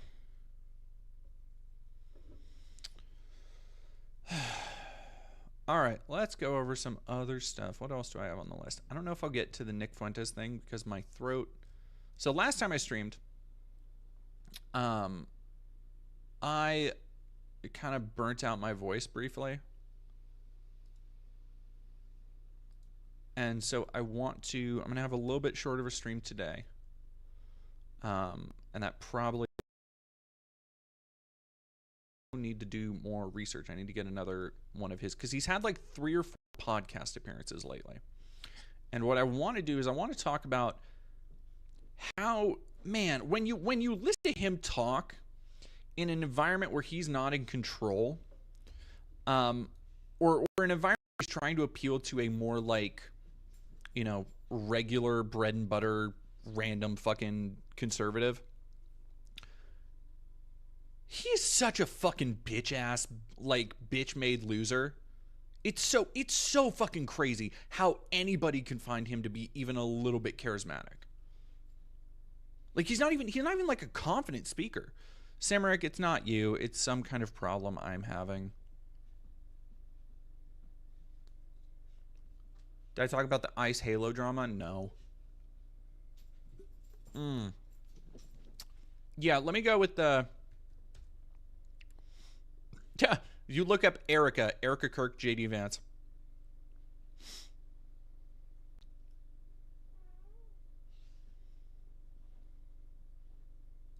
Cameras analyzing my every move. Erica Kirk, Briggs. Whew.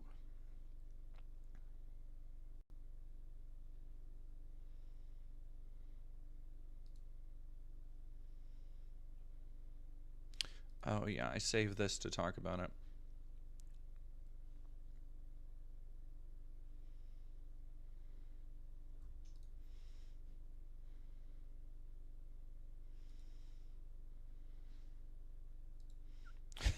Speaking of things getting passed around, am I right? Yeah, Erica Kirk. Hell yeah, Outlaw Witch. Fucking up high. Yeah, man. No, yeah, I saw the Halloween meme he posted. Here's the thing. I know it bugs him. He acts like nothing bugs him because he is also like a terminally online deep internet dork. But I know it bugs him. He is far too thin-skinned. He is far too egotistical. He is just pretending that it doesn't.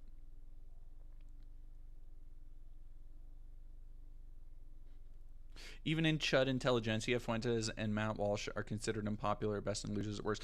Fuentes is fascinating because if you talk about him in any of the like the regular, or if you see people talking about him even in any of the regular like, you know, online spaces you'd associate with like the alt-right or whatever, that aren't just dedicated Groiper boards or whatever, people are just like, oh yeah, that queer little, they use slurs obviously, but that little, you know, fed cuck manlet, like they don't respect him at all. Like Nick Fuentes is the Nickelback of internet Nazis. Right? Like he's somehow everywhere, but he's so fucking played out and boring. There's no zhuzh to his, like he's got no style.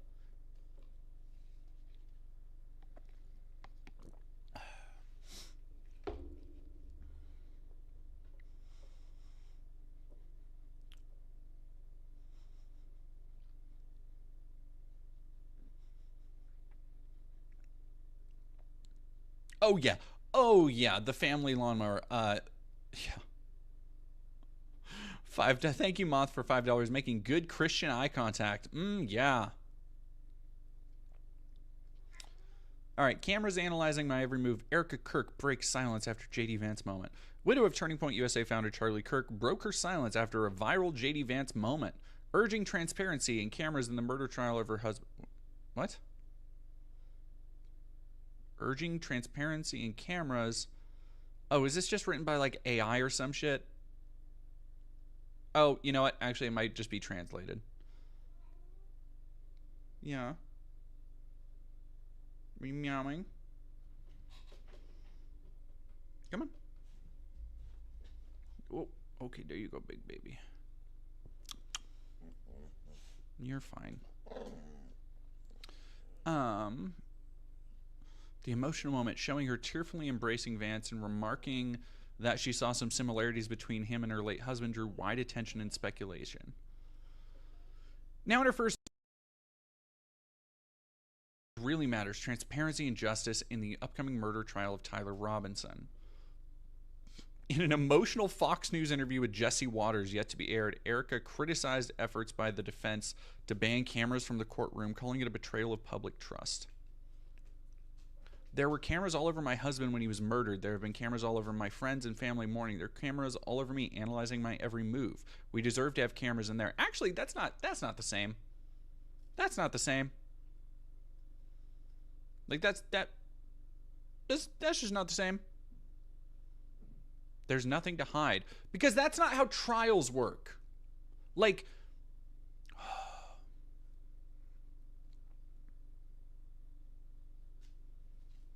oh yeah, plays the boys their fucking clip. I also the other thing that people were talking about is that there was a, which is such a fucking, like, what a loser, dude. JD Vance shit talking his wife on stage, talking about how, yeah, no, Usha isn't a Catholic, or, you know, whatever the fuck he is, but I'd love to have her convert one day and like all that shit. And it's like, okay, but you know who is an evangelical Christian? Erica. Like JD Vance wants so badly to be a cool kid, and he knows that like people like Fuentes were chopping him off at the knees for having an Indian wife. And I don't think for the dude lied about his own upbringing. He lied about his mom in his fucking book and the movie that they made based off of them. Like, do you think for a fucking second he's not going to try and sacrifice his wife at the altar of career?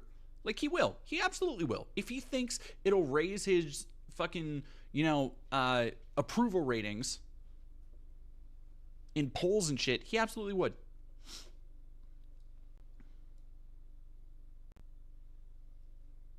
Now, I don't know for sure if it's going to be with Erica. I don't know if there's anything going, like, nobody really knows. It's fun to speculate as Empire burns down. Like,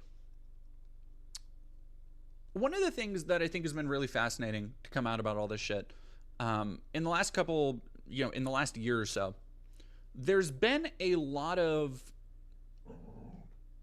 examples of the infighting and how fucking petty and stupid a lot of the conservatives are behind closed doors. You saw right after Charlie Kirk died a lot of shit like that. You've seen, was it Chris Rufo? I think it was Chris Rufo. Chris Rufo and Matt Walsh doing their little infighting thing. And there was the fucking a couple months ago, there were a couple like women MAGA influencers who were like just calling each other out and catfighting on Twitter and calling, you know, this person's a whore, this person was sucking off somebody in the fucking, you know, Young Americans hotel lobby, this person, no, you slept with him, no, you were doing blow when your kid was at home playing daddy. Like, just the most like depraved, behind closed doors, Jerry Springer ass vision of America, which is not shocking, it's not surprising, but I think it does lay bare that so many of these people are just fucking weird little freak goblins. Like, so I don't put any of this shit past like people to be fucking behind closed doors. Uh, even God, who is the Laura Loomer versus? I think Pearly Things was God. Pearl Davis, girl, you make me so sad. I think of there was a great video. I think it was Fundy Fridays who did a wonderful video talking about Pearl and how she just like if you want, look, you can look at a lot of people like Blair White and all this other stuff and be like, oh well, they must hate themselves. But Blair White is at least really good at putting up a facade, right? Has many more brain cells bouncing between her, overly surgeried head, except the ones that she formed watching Mean Girls when she was in high school. Like that's just her brain now. But she at least understands. She has the cognizance to not let that image slip, to not let that mask down. Pearl Davis does not, and she has gone on many a tirade and had many slip-ups where she's just talked about how like she was jealous of other girls in the past and how she thinks she's ugly and how she thinks she's stupid and like she doesn't see herself as beautiful and like she's a completely average person. I have no real opinion on like her aesthetics. That's not my place. I don't really care to fucking judge that. But it does reveal a deep insecurity, and like she has been open about not only her self-loathing but the lengths that she will go to get attention. And it's just like, damn. It was like the last stream when I was playing Dead by Daylight and somebody asked me, hey, did you hear about the latest thing with Josh Sider? And I'm like, where he was fucking Josh Sider was talking about, or somebody was mentioning Josh Sider had, I don't know, what was he doing? He was being transracial or whatever, and it's just like, yeah, of course. Like, because what else is someone like Josh Sider going to contribute aside from just digging that hole deeper? Like, well, is he gonna take up painting? Like, it's kind of sad because at a certain point, that's why I love y'all, because I don't feel trapped in this at all. Like there are moments I feel pressured, but that's more economic. That's more like, oh damn, I gotta pay this bill. I gotta pay this bill. By the way, Ko-Fi links, if you want to send me money, that'd be super chill. But I don't feel trapped or pigeonholed by my audience in any way. I've mentioned it before, but every time I've needed something, y'all have been here for me. I've received so much love and appreciation over the years. I feel so free to pursue the topics that I find interesting, that I don't feel, and I don't think I'm ever going to feel like, oh damn, this is the corner I've been locked into. And part of that is because I've diversified a lot of my content. I started out doing video game stuff. I have experience writing all sorts of shit, from video games to short fiction to journalism. Like I can kind of ebb and flow. I can move to where I want, and that's fine.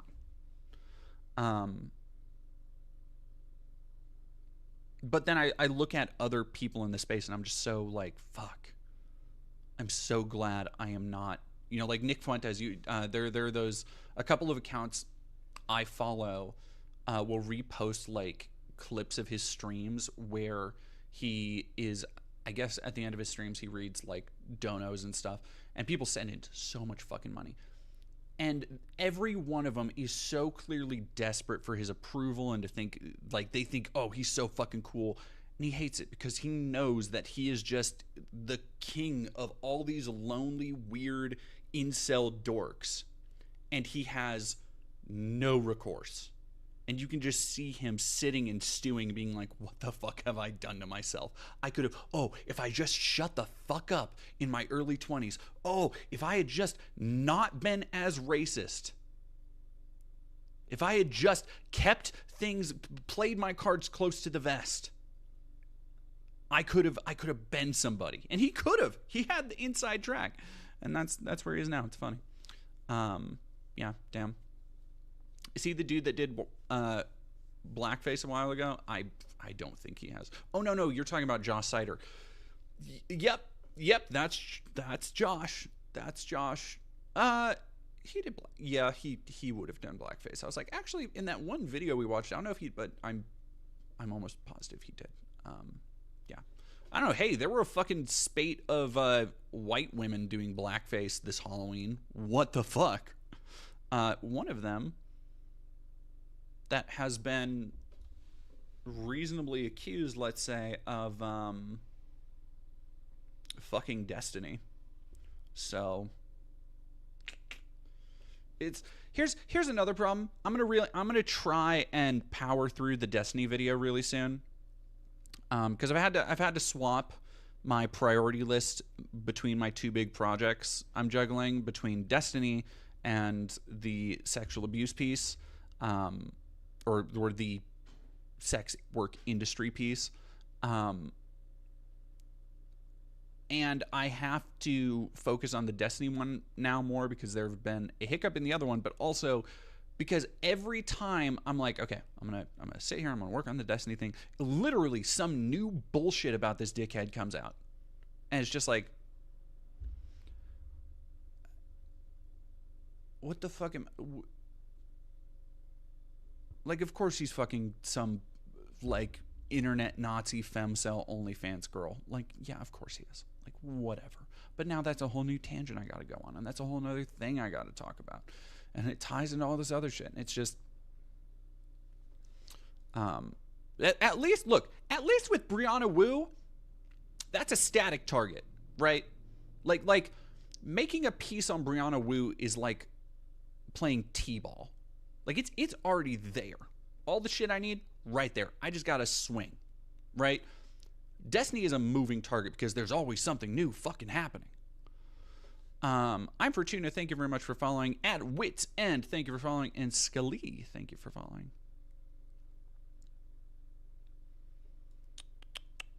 Fighting Hobbit. As a lonely dork, I consider a point of pride. Never once considered being hateful or transphobic. I'm genuinely excited for this societal overcorrection where a lot of people who did blackface are going to have a sheepishly answer to the unemployment line. There was a fascinating thing that actually happened recently, where God, I forget. Oh, it was that very thing. Somebody was talking about how a girl got assaulted by a dude who was in a hey.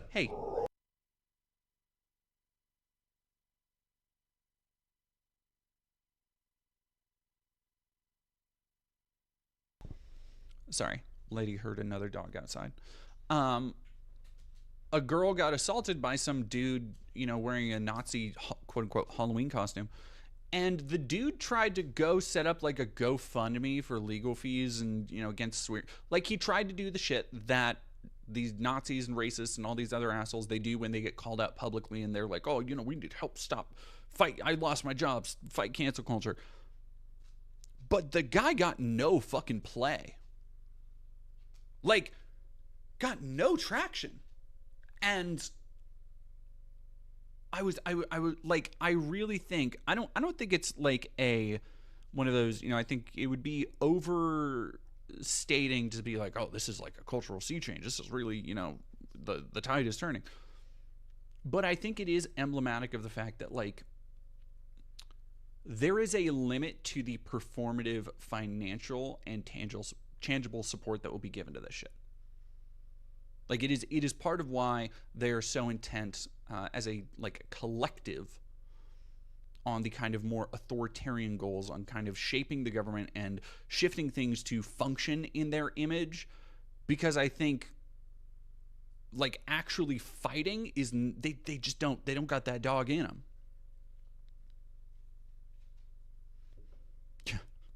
The family lawnmower. I'm gonna be real with you all. If it weren't for you guys monitoring Destiny, I would not even remember him. I just now know him as the guy who debated JonTron. And here's the thing. Family lawnmower, you are not the first person to tell me something like that. But the problem is with Destiny, and the problem why I kind of decided to take on this big piece is that for some fuck ass reason, this dude who has credible allegations has a ridiculous history of basically admitting to like saying the N-word when he's not on stream because he thinks it's like fun to do jokes, being like just chummy with actual white nationalists and Nazis. Like, the list of heinous shit he's done, from physical abuse to mental and emotional abuse to sharing revenge porn to preying on members of his community to sharing fucking like underage nudes, probably, allegedly. And despite all of this, and you can, you can look at all that and be like, hey, like, yeah, but, whatever, he's fucking off into obscurity, he's gonna become a lolcow. Here's the thing, God, I fucking wish he's not, though. Like, much like a cockroach, he's stuck around against all odds. Because while everybody on the internet knows about that shit, it's one of these things where it runs into the lack of familiarity with online spaces that a lot of mainstream and particularly Politico journalists have. And not the website Politico, just politicos in general. And I think it's so like telling, because there was a CNN piece a month ago about how like do Democrats finally have an answer to Charlie Kirk, and it was just a fucking Destiny puff piece. And then they did the same thing. New York Times did a same thing recently, writing a puff piece about him. And it's like, you didn't listen. We didn't learn. Anyway, it's the meme. Anti-trans hit list manifesto. Oh yeah, I'm not forgetting. Don't worry. Yeah, him literally reviving Lauren Southern's career, almost certainly fucking Lauren Southern.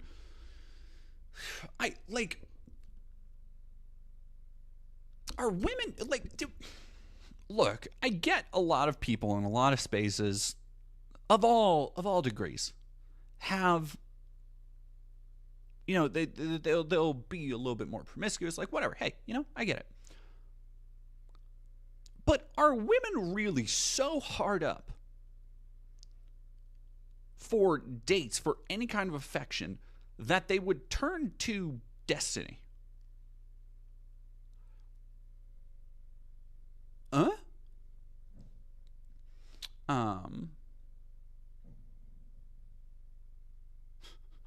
Michael Scaly, every time someone says Destiny ruined gaming for a generation, I must ask for clarification whether or not you mean the streamer or the live service. True. Mark Hill, hi there. Hi, DD. There is an organization in my city called FRSO. Do you know anything about them? I'm curious whether I should work with them or if I should keep looking for a different group. I am unfamiliar. What city are you in? Neuro Riot, thank you very much for the little guy.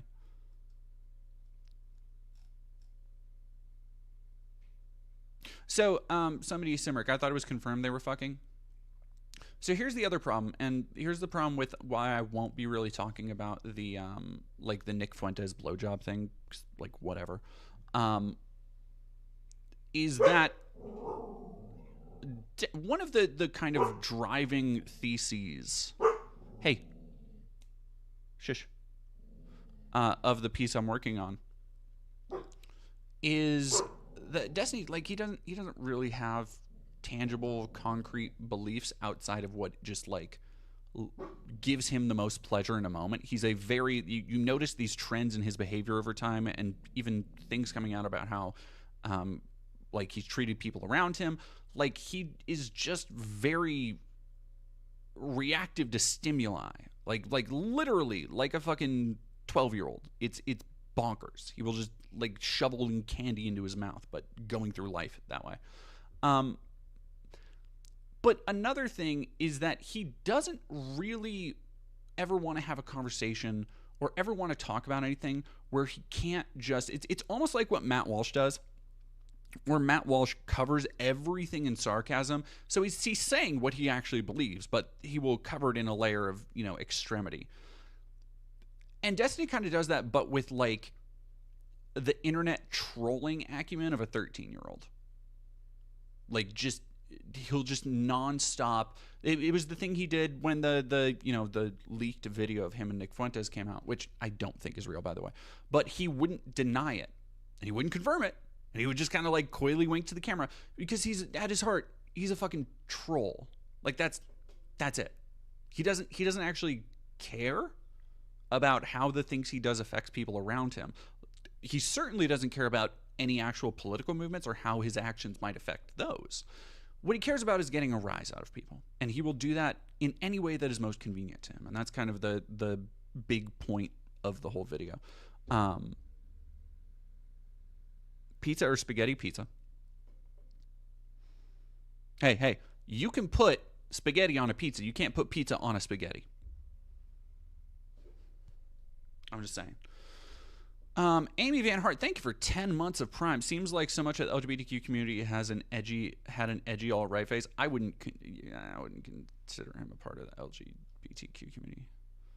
But I mean, I think that also, that does come from like, where are you going? You going out? Okay. Because I was going to ask if you wanted to go out after this. I'm down.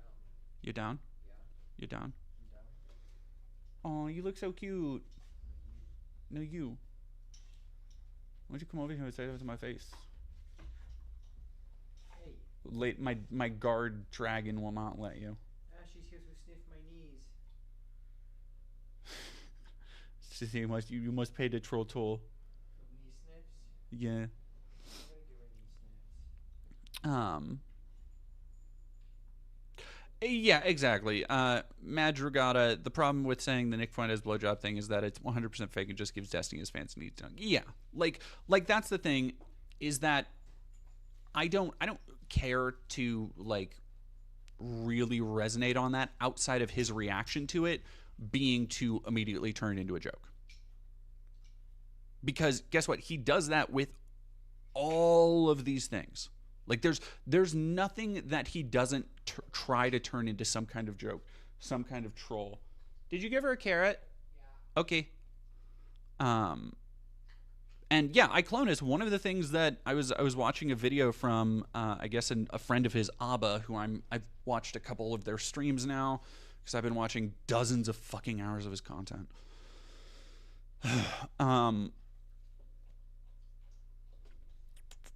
Yeah, no, Jem Williams, my black trans gay ass never had a right-wing or alt-right phase.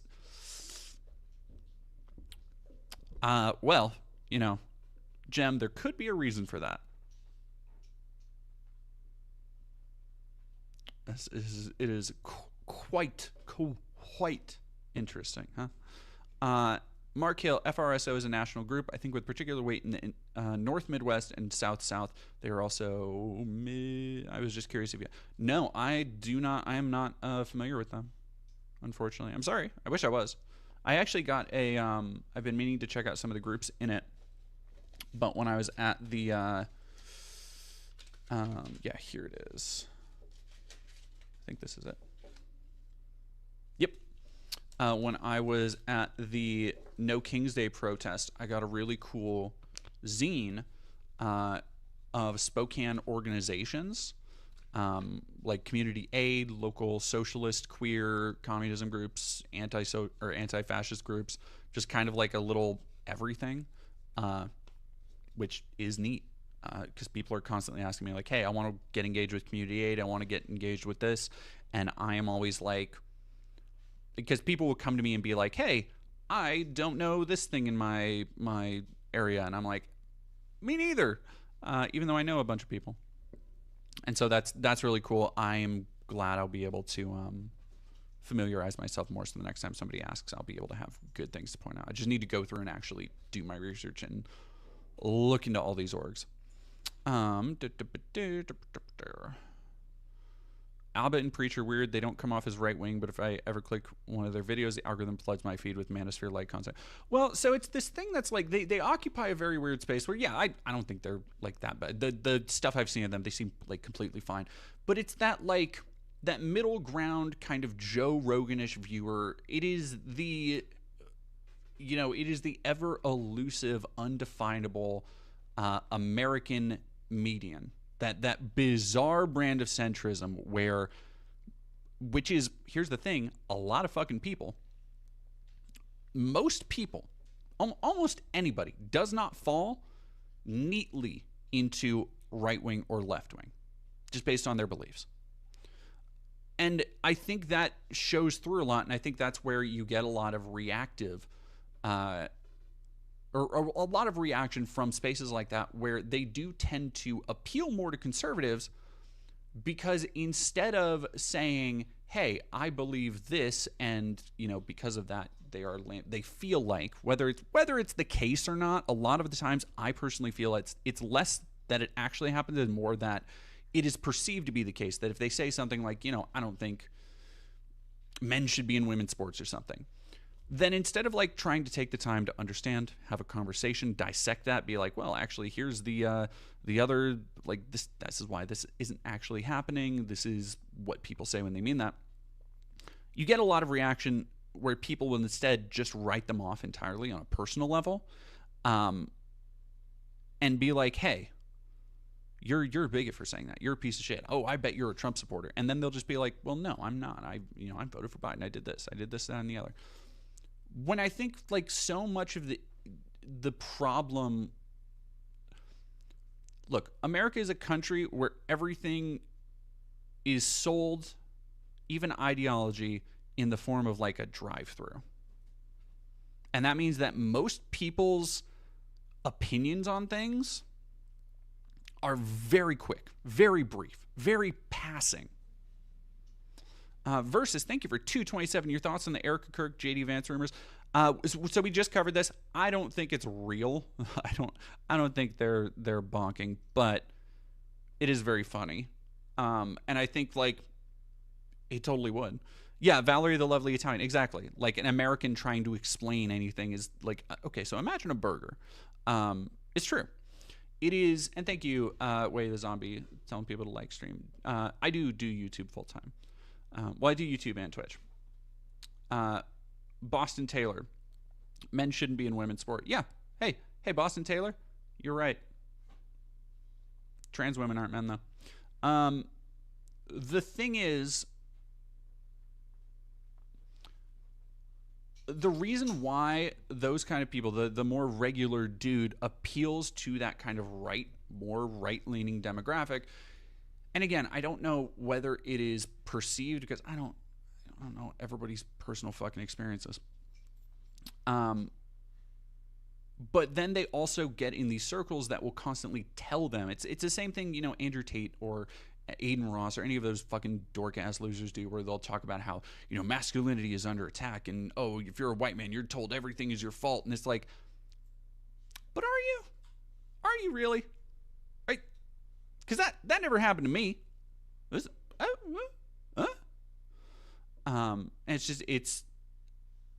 there are additional little crumblings, little sprinkles on top that I think just continue to drive people more and more that way. So when people are talking about, this is a thing of like, every couple of years, some, upper crust Yale graduate New York Times editorial columnist will have the bright idea to ask themselves the brilliant defining question of the generation: how do we appeal to young right-leaning white men? Or why does the right wing appeal to young men so much? And it's like, I mean, part of it is that they are given a persecution complex to attach themselves to on a silver platter.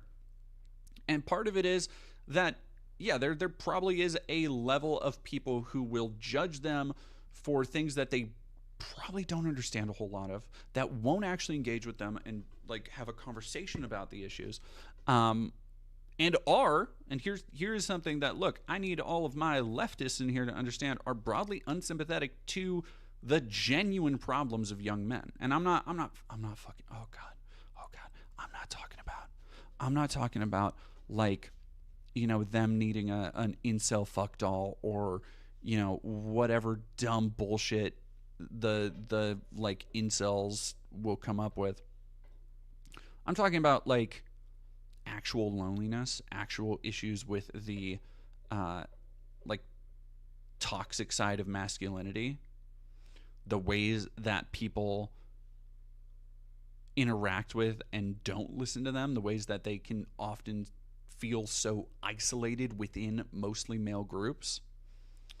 Um, like a lot of that shit does get, again, all of these things, all of these, anytime you see somebody lacking empathy, lacking understanding, it is only a cause, or it will only hurt whatever cause you want and push somebody further away. Like anytime a Draxus Storm Scale, the loneliness epidemic is not male specific. Men just complain the loudest. Yeah, like, and I'm not talking about the loneliness epidemic, because largely when people talk about that, it comes back to this idea of like, they can't find a girlfriend, they want to find a good person, they want to, marry, like that. That all comes down to a billion different fractals of ideology, where some of them want a trad wife, some of them want somebody to save themselves from marriage, some of them are evangelical, some of them are trad cath, and like you get into so many dumb divergent groups and independent ideas around that. I am more talking about the tangible effects that toxic masculinity has, that you can just see, where people put themselves at a detriment because they don't feel that they are able to confide in one another. They don't feel that they have any network for support. Meanwhile, everything in society is fucking tearing us apart inside our own heads on social media at all times. And so it's like, yeah, there is I think a need to like talk about that and acknowledge that. And I don't think that has to, there's this kind of snide smugness to a lot of people who I think would call themselves feminists, who would call themselves even leftists or centrist libs or whatever, whenever a man talks about an issue, but they are right wing or something, and instead of trying to help them understand, well, no, actually this isn't the thing you think is happening, or this isn't, like, instead of engaging that way, it's just like, oh, the men aren't lonely enough, or the male loneliness epidemic is self-enforced. And it's like, I'm not saying you gotta fucking go through everything and all the time reach out to people, but it probably wouldn't hurt to try and break down those barriers a little. There's no male loneliness epidemic, just a male entitlement epidemic, because they think they shouldn't have to learn social skills or treat other people like human beings. Yeah. And I would honestly, Jim Williams, I would say that's almost top down. Like, I don't even know if that is, I mean, it's not exclusive to males by any stretch, but I would say that, like, that sounds like a white person entitlement epidemic to me. God, those fucking... Somebody was talking about Brittany Venti. Hey, big Pepsi boy. Hey, first Twitch stream. Yeah, Simric. I'm a mythopoetic. I'm not sure what that means. And I get frustrated with the way a lot of people on the left treat men when they open up. Yeah. Yeah.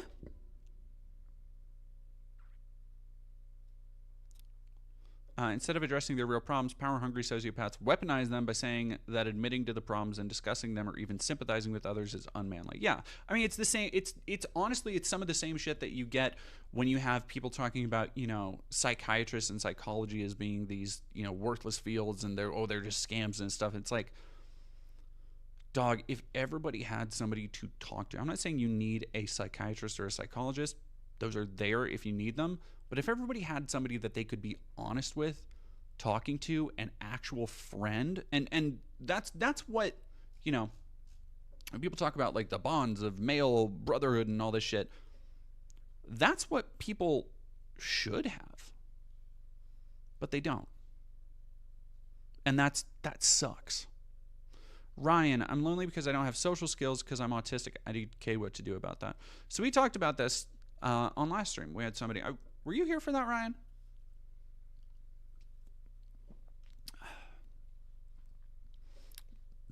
Yeah, Komamura of Thesia of Hestia. Sorry. Um, Toxic masculinity pretty much discourages things like expressing emotions like sadness in a healthy way, and that's the other thing. When people talk about like toxic masculinity, a lot of people need to push back on what that is. Because there are just so many fucking blanket statements, man. And again, all of these things just they build up over time and they form these narratives that people latch onto, whether they're true or not, which they usually aren't. But it's the idea of like, you know, talking about how Matt Walsh will say is like, oh, they say that being a man is toxic. It's like, no, nobody's fucking saying that. Yeah, sadness is for liberal sissies, and then we wonder why the underfunded healthcare states that also happen to be predominantly red-leaning states have the highest rate of suicide, particularly among men. Shocking.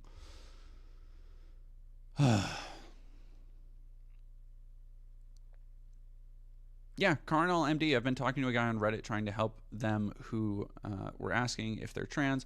And the main thing they've been citing is a feeling of being completely isolated, wanting relationships where feelings can be expressed, etc. That's a bummer. God, that's a fucking bummer, because that means that they see femininity as a way to express emotion.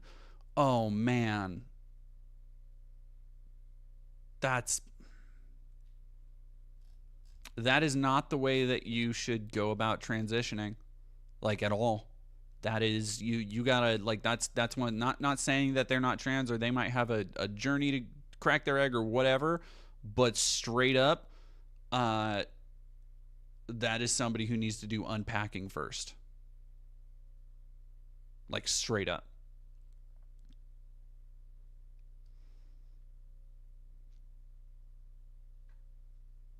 Yeah, Kippy. There's also the thing where guys expect that when they find a girlfriend, they'll find the one. That's who they open their hearts to, and then they end up trauma dumping. Yeah, and that's a massive problem that I don't think enough men, young men in particular, are educated in. Like I was saying, I was talking about a couple weeks ago where, I used to work at a club, and I worked as security at the bar next door for a long time too. And so I saw a lot of like stragglers. I saw a lot of like first dates. And then even people who I worked with, I would talk with, have drinks with after work, would, I'm always so curious about people's relationships and how I'm like, just because I'm a nosy bitch. I love drama, unfortunately. But the amount of guys who like would have a good first date, they were cute, they had a good time. The girls would, because the girls would talk to me like I'm me, so they would talk to me like one of the girls about shit. And so like I would be able to hear about like sexual performance and that kind of thing. And it's like, it all sounds good. It's like, okay, this guy is doing good, solid. And then they would talk about how they were being really, really clingy and how they wouldn't give them any space, and how they were just like attaching onto them. And it's like, it's so, because I think for a lot of young men, they feel a lack of any attachment from their own friends. They feel a lack of any ability to trust, ability to confide, and then they get that little bit of emotional intimacy. Because really, there's nothing more. And I'm all for, I'm a very promiscuous person, but I am all for like intimacy, casual intimacy. But for a lot of people who aren't used to that, it's a really opening moment personally for people to just like have sex with one another. It's by nature, it can be very personal. It's, two people at their most vulnerable, at their most fucking weird. Like, bodies are weird, and like you're just letting somebody see all your business, and like, yeah, that's a bonding experience. Jackie Sins, thank you for $5. Limiting masculinity might be a better way to phrase it. Yeah, actually, I think honestly, limiting masculinity isn't bad. I kind of like that, because like masculinity as a whole isn't. It's not inherently bad. It never has been. Nobody ever has. Like, Ben, I mean, unless, I'm sure there's some fucking, like, Haight Ashbury fucking Harvard professor who's crashed out at a TED talk talking about how, the structure of masculinity make everything evil or whatever the fuck. But broadly speaking, most people who talk about these topics of toxic masculinity, including men, are not coming at it from the idea of like, okay, all these things you ascribe to masculinity are inherently bad, because they're not. But then they are weaponized in a way that perpetuates the things that enable bad behaviors. I just need intimacy from somebody on a regular basis. Queer Cranium, there's somebody out there for you.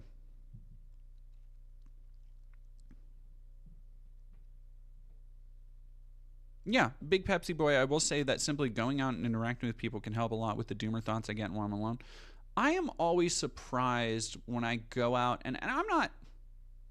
My partner is the social butterfly of the two of us, but I'm pretty good. It depends on my mood, because sometimes I just kind of want to be left alone if I'm out somewhere, if I'm drinking, if I'm sometimes I go to bars and I do a lot of writing that way, like writing for scripts, writing my screenplays, like all that shit, and. There are other times where it's like, okay, you know what? Yeah, like let's see where the night goes. And I've had great weird fucking nights, but great nights where Fingen, I haven't seen you in the chat, Fingen. What were your previous chats?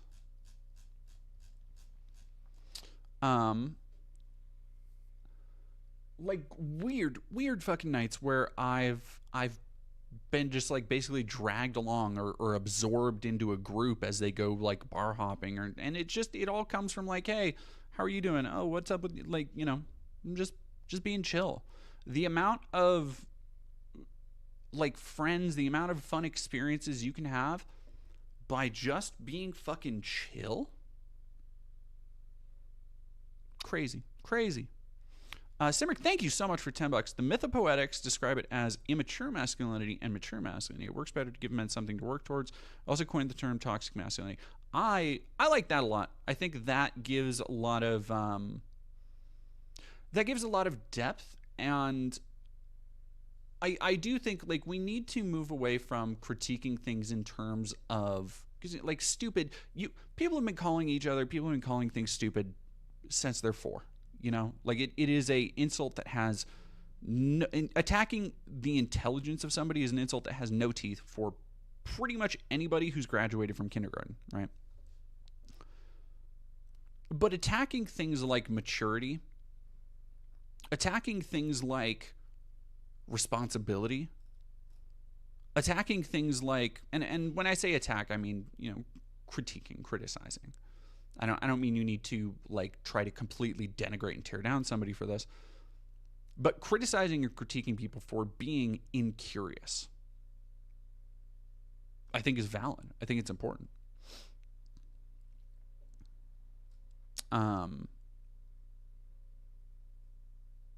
Especially as we have this like broad push for things like AI and anti-intellectualism, and you get a lot of this like pseudo-philosophical drivel disguised as broad intellectualism, where people are like, no, actually AI is the future of humanity, and you're a Luddite if you don't do this. Like, no, what the fuck? Come on, man.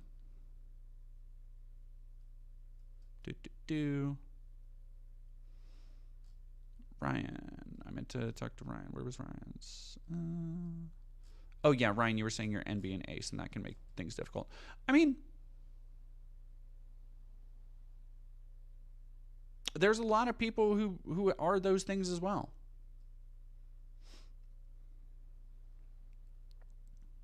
Yeah, engage with your own communities and like-minded people, and you'll be fine. I wouldn't say just engage with that. Well, okay, no, Jem Williams, I get what you're saying. You're not saying that you solely only engage with that. You're saying that you can simply, easily engage with that. Yeah. Finnegan, something I found interesting is this unique bond that can only exist between trans people and cis men who are abnormal amongst their peers. Like, I've had multiple different cis men confide in me their hormone disorders, that they were born eunuchs, etc., and asked me not to tell any of their cis male friends. Those are my prior messages. Oh, I didn't see that at all. That's interesting. I don't think I've ever had a experience like that. Unfortunately, I think I think the problem with so many trans femmes, especially if you've tried to date in any spaces where there are cis men, is like, for example, if you are trans and you are starting out, you're trying on Tinder or Grindr. Oh man, the emotional outpouring you get from cis men is so I cannot. You don't really understand it if you've never had it, but it is unrequited, unwanted, and enthusiastic. They just fucking they will just tell you all their life story in how, like, oh no, I've never been attracted to this before, but actually I've always felt like this, and I've always wanted. It's like prime example of like exhibit A. Talk to a therapist, honey. Like, this is not for me. Like I am not. Yeah. Alex, I'm struggling with my transition, unfortunately, voice training especially. I've never voice trained, so I can't, unfortunately, I cannot give tips. There are some good, although I'm sure some people in the chat would be able to talk about how there are some really fucking good voice training tutorials on Twitter, on YouTube. I don't know why I fucking said that. I'm apologizing to Nick Fuentes or what? For fucking what?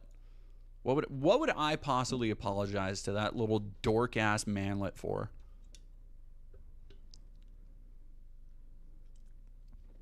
I wouldn't apologize for shoving him in a microwave. Trimos, thank you for $10. Why did white leftists rush to defend Plattner? Ugh. They completely brush aside his imperialist past. He's never denounced his time in the military. He's proud of what he did. He's not a good person. Yeah, I believe, I haven't checked yet. I believe that, I don't remember if it was in the first half or the last. I think it was in the first half, but our new episode of What the Fuck Now should be up on the channel. If not already, it'll be up. The podcast will be up by the end of the day, and so refresh your podcast feeds and stuff. Had a wonderful conversation with a good friend of mine, Amanda Moore, who's an undercover journalist, who's been on the front lines of ICE protests. And we talked about Graham Plattner. It has been so disheartening to watch people just sweep shit about him under the fucking rug. Like, it really feels... Excuse me, sorry. It really feels like there is such a hunger for literally any candidate who's willing to stand up and not be part of the Democrat Party status quo, who is willing to vote for actual progressive causes, who's willing to fucking, give a finger to Schumer and Jeffries and all those fuckers. But I also think we need to understand that that does not mean compromising this early in the fucking game. It's so, like, man. Yeah, the man is a, like, bucket of red flags. Yeah, Maxwell DeGroat, I would not have swept Plattner shit under the rug. I am shocked by the people who have been doing so. It is... Like, the dude fucking, like, worked for Blackwater. Like, actual war criminals. Like, not in a, like, oh, Tucker Carlson was in the CIA, like, type, conspiracy boarding. The dude, actual war criminals. He had a Totenkopf tattoo for years and years and years. And claimed to not know. Not know?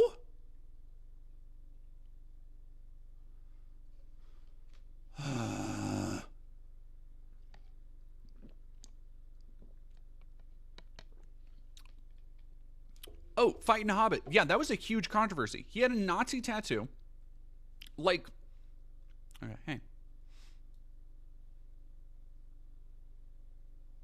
Oh, okay, Simric. That's my bad. He didn't work for Blackwater. He worked for a company that was eventually bought by Blackwater. It is a distinction and there is a difference, but it doesn't feel like one, you know? Oh, you knew about the tap, but not Blackwater. Yeah.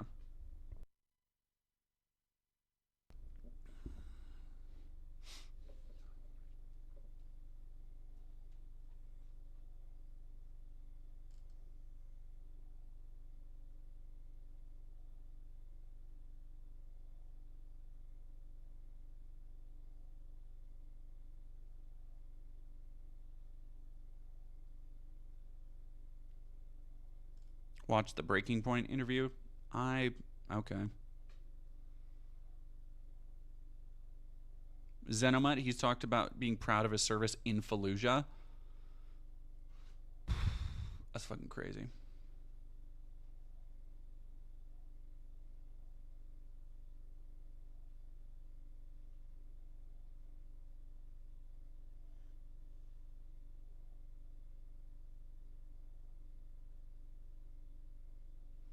Seems like once there's some momentum behind some candidate and people have attached themselves to it on social media, they cannot or will not back away and admit they could have been wrong. Yeah.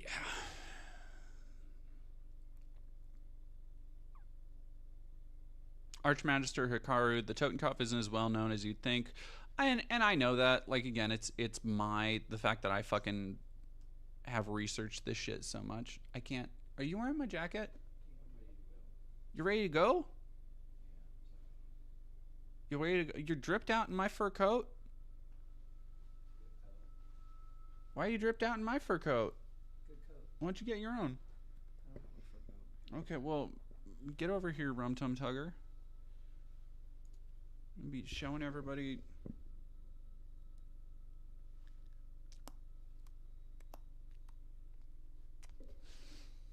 I don't want to smudge your lipstick too much.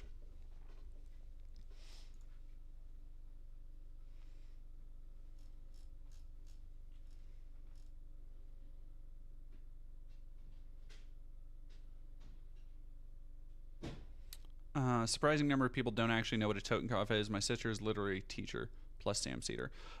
Sam Cedar actually. Oh, hey, Katra. I was just thinking about reaching out to you. Hey, Katra. Thank you for 7 months. Cute. Like,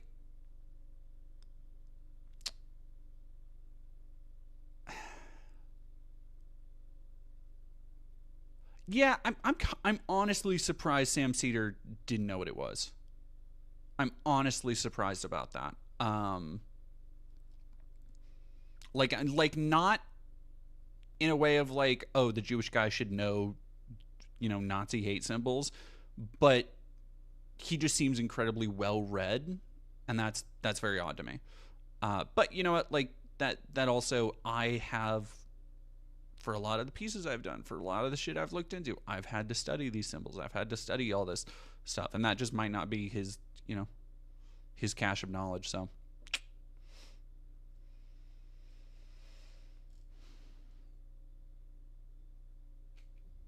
people keep acting like the support fell out of a context tree. They were removing all context from it. Yeah. I've been watching Sam for years. He wasn't playing dumb for a goof or whatever. Yeah, I don't assume that he would.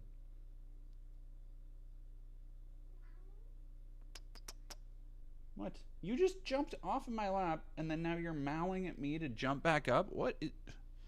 Hey, cat, can you get a fucking job, please? Huh?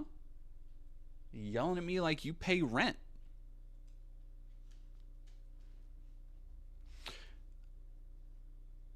Well, okay, so Neuro Riot, as a response to the controversy, Plattner claimed that growing up he was a punk rock kid who beat up Nazis. If true, makes it even more unbelievable he didn't know what the tattoo is.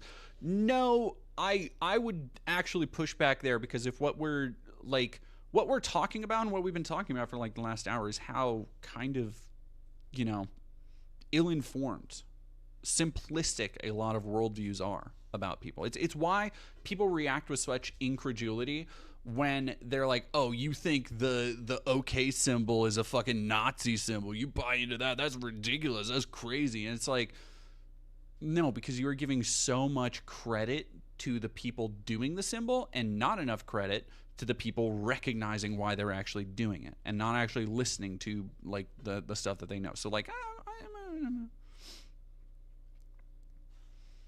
not to use your videos against you, but you did make a video about reformed Nazis and hateful folks. Is this different somehow? I mean, he's not saying like, yeah, I mean, it is different because he's not saying, yeah, I used to be a Nazi. Yeah, I knew what this was. Or yeah, this was a mistake. Like that would be entirely different. It is just the fucking, like the playing dumb. I mean, it might not be playing dumb is the thing. Maybe he is just a dum-dum. Like, maybe. Yeah, hey, you know what? Maybe.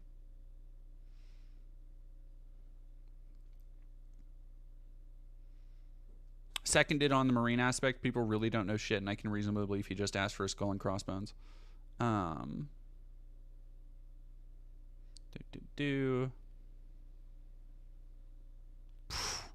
Mephistopheles is the same problem I have with people who look past all the shit that Psycho and Bad Empanada pulls because he's nominally correct about Gaza.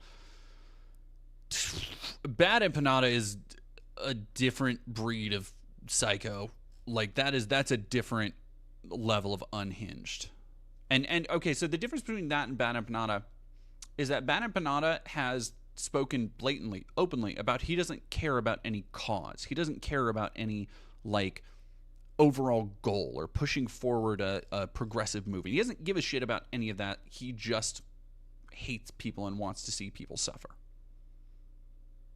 Like the dude has no consistent ideology. And the reason, on the other hand, that people are rallying behind Graham Plattner is the idea of being able to push forward progressive ideology. But more than like here's the thing. Two things for me with Graham Plattner. And somebody talked about this earlier. It doesn't mean like my opinion on him doesn't matter. It's not going to sway people in his fucking home state, you know. But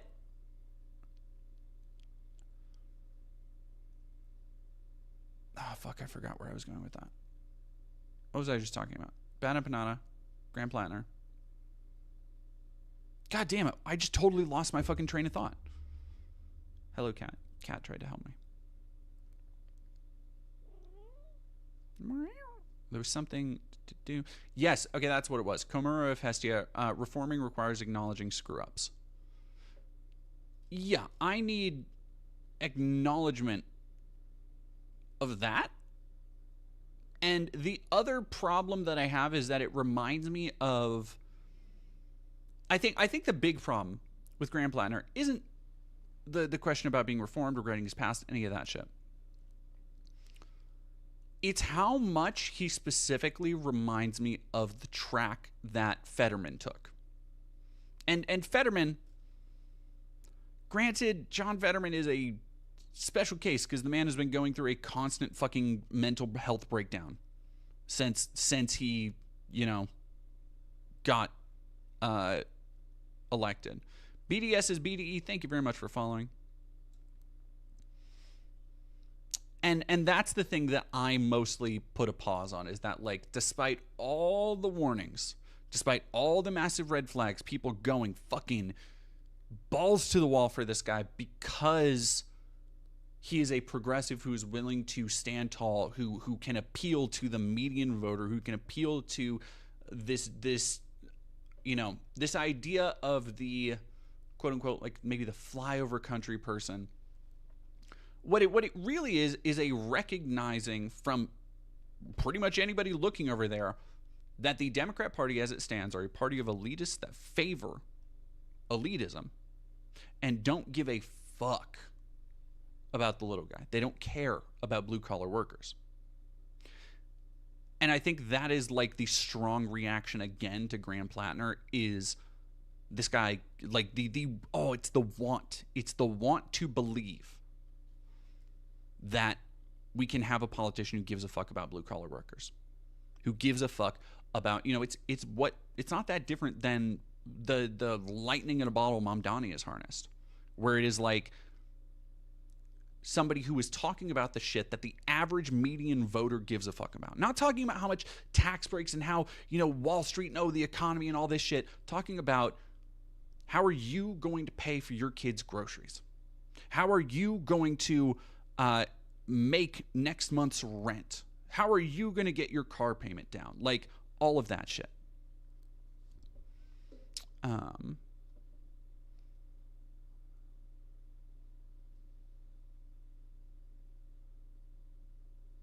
Yeah, El Salve, what I know about Bad Empanada is that he likes to call out other leftists over small errors, even if they're just rumors, and refuses to admit his mistakes. Let me tell you, as somebody who was on the receiving end of one of his dumbass campaigns. Yeah. Soliduck, thank you very much for following. Valk Flight, hello there.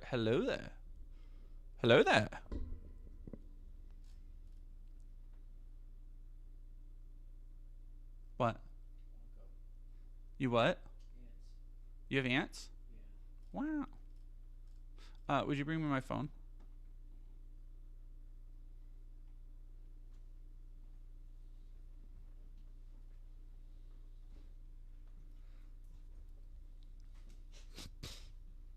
Thank you. Yeah, Simric, I think that's why Trump managed to sucker so many people. He talks about, at least in broad terms, about like, we're gonna, like, he sells the fantasy to people. He sells the idea that we are going to be more prosperous. We are gonna, your streets will be safer, all this other shit. But it is also sold with the lies of like, oh, your streets are so unsafe, and radical Democrats are doing all this shit. Yeah, corporate carrots. The Dems might not give a fuck about workers, but Republicans even more actively want me to die in a cell. The problem is that the Dems are so out of touch that they have let conservatives and Republicans monopolize the messaging around that shit. They have allowed them to wrestle control of just like the idea of being populist. They have abdicated any idea that, like, no, Chuck Schumer, like, that we're gonna get your healthcare prices down. We're gonna make sure that you can, if you get sick, you're like, yeah, liberals have no message. Only let's keep things the same. Yeah.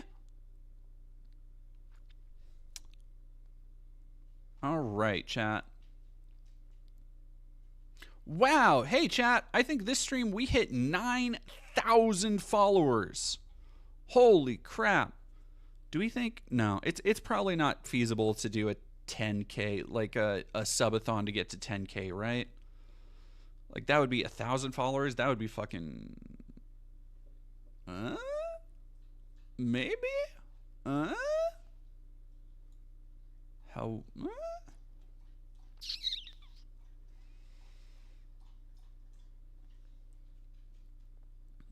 Okay.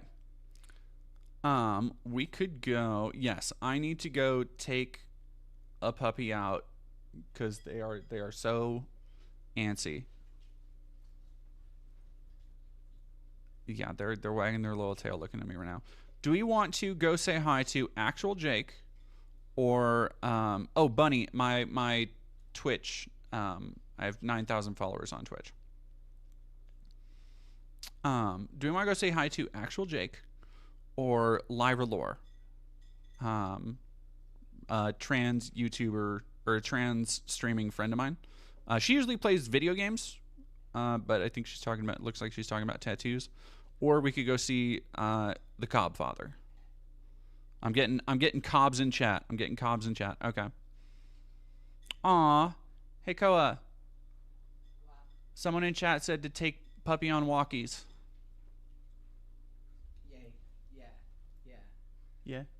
Yeah. Did you change your whole outfit again? No, I just took the coat off. Oh. Coat it off? Okay. Got him. Absolutely. Wait, Jake shouted me out last stream? Woo! What'd Jake shout me out for? Man, nobody tells me anything. Damn. Whoa.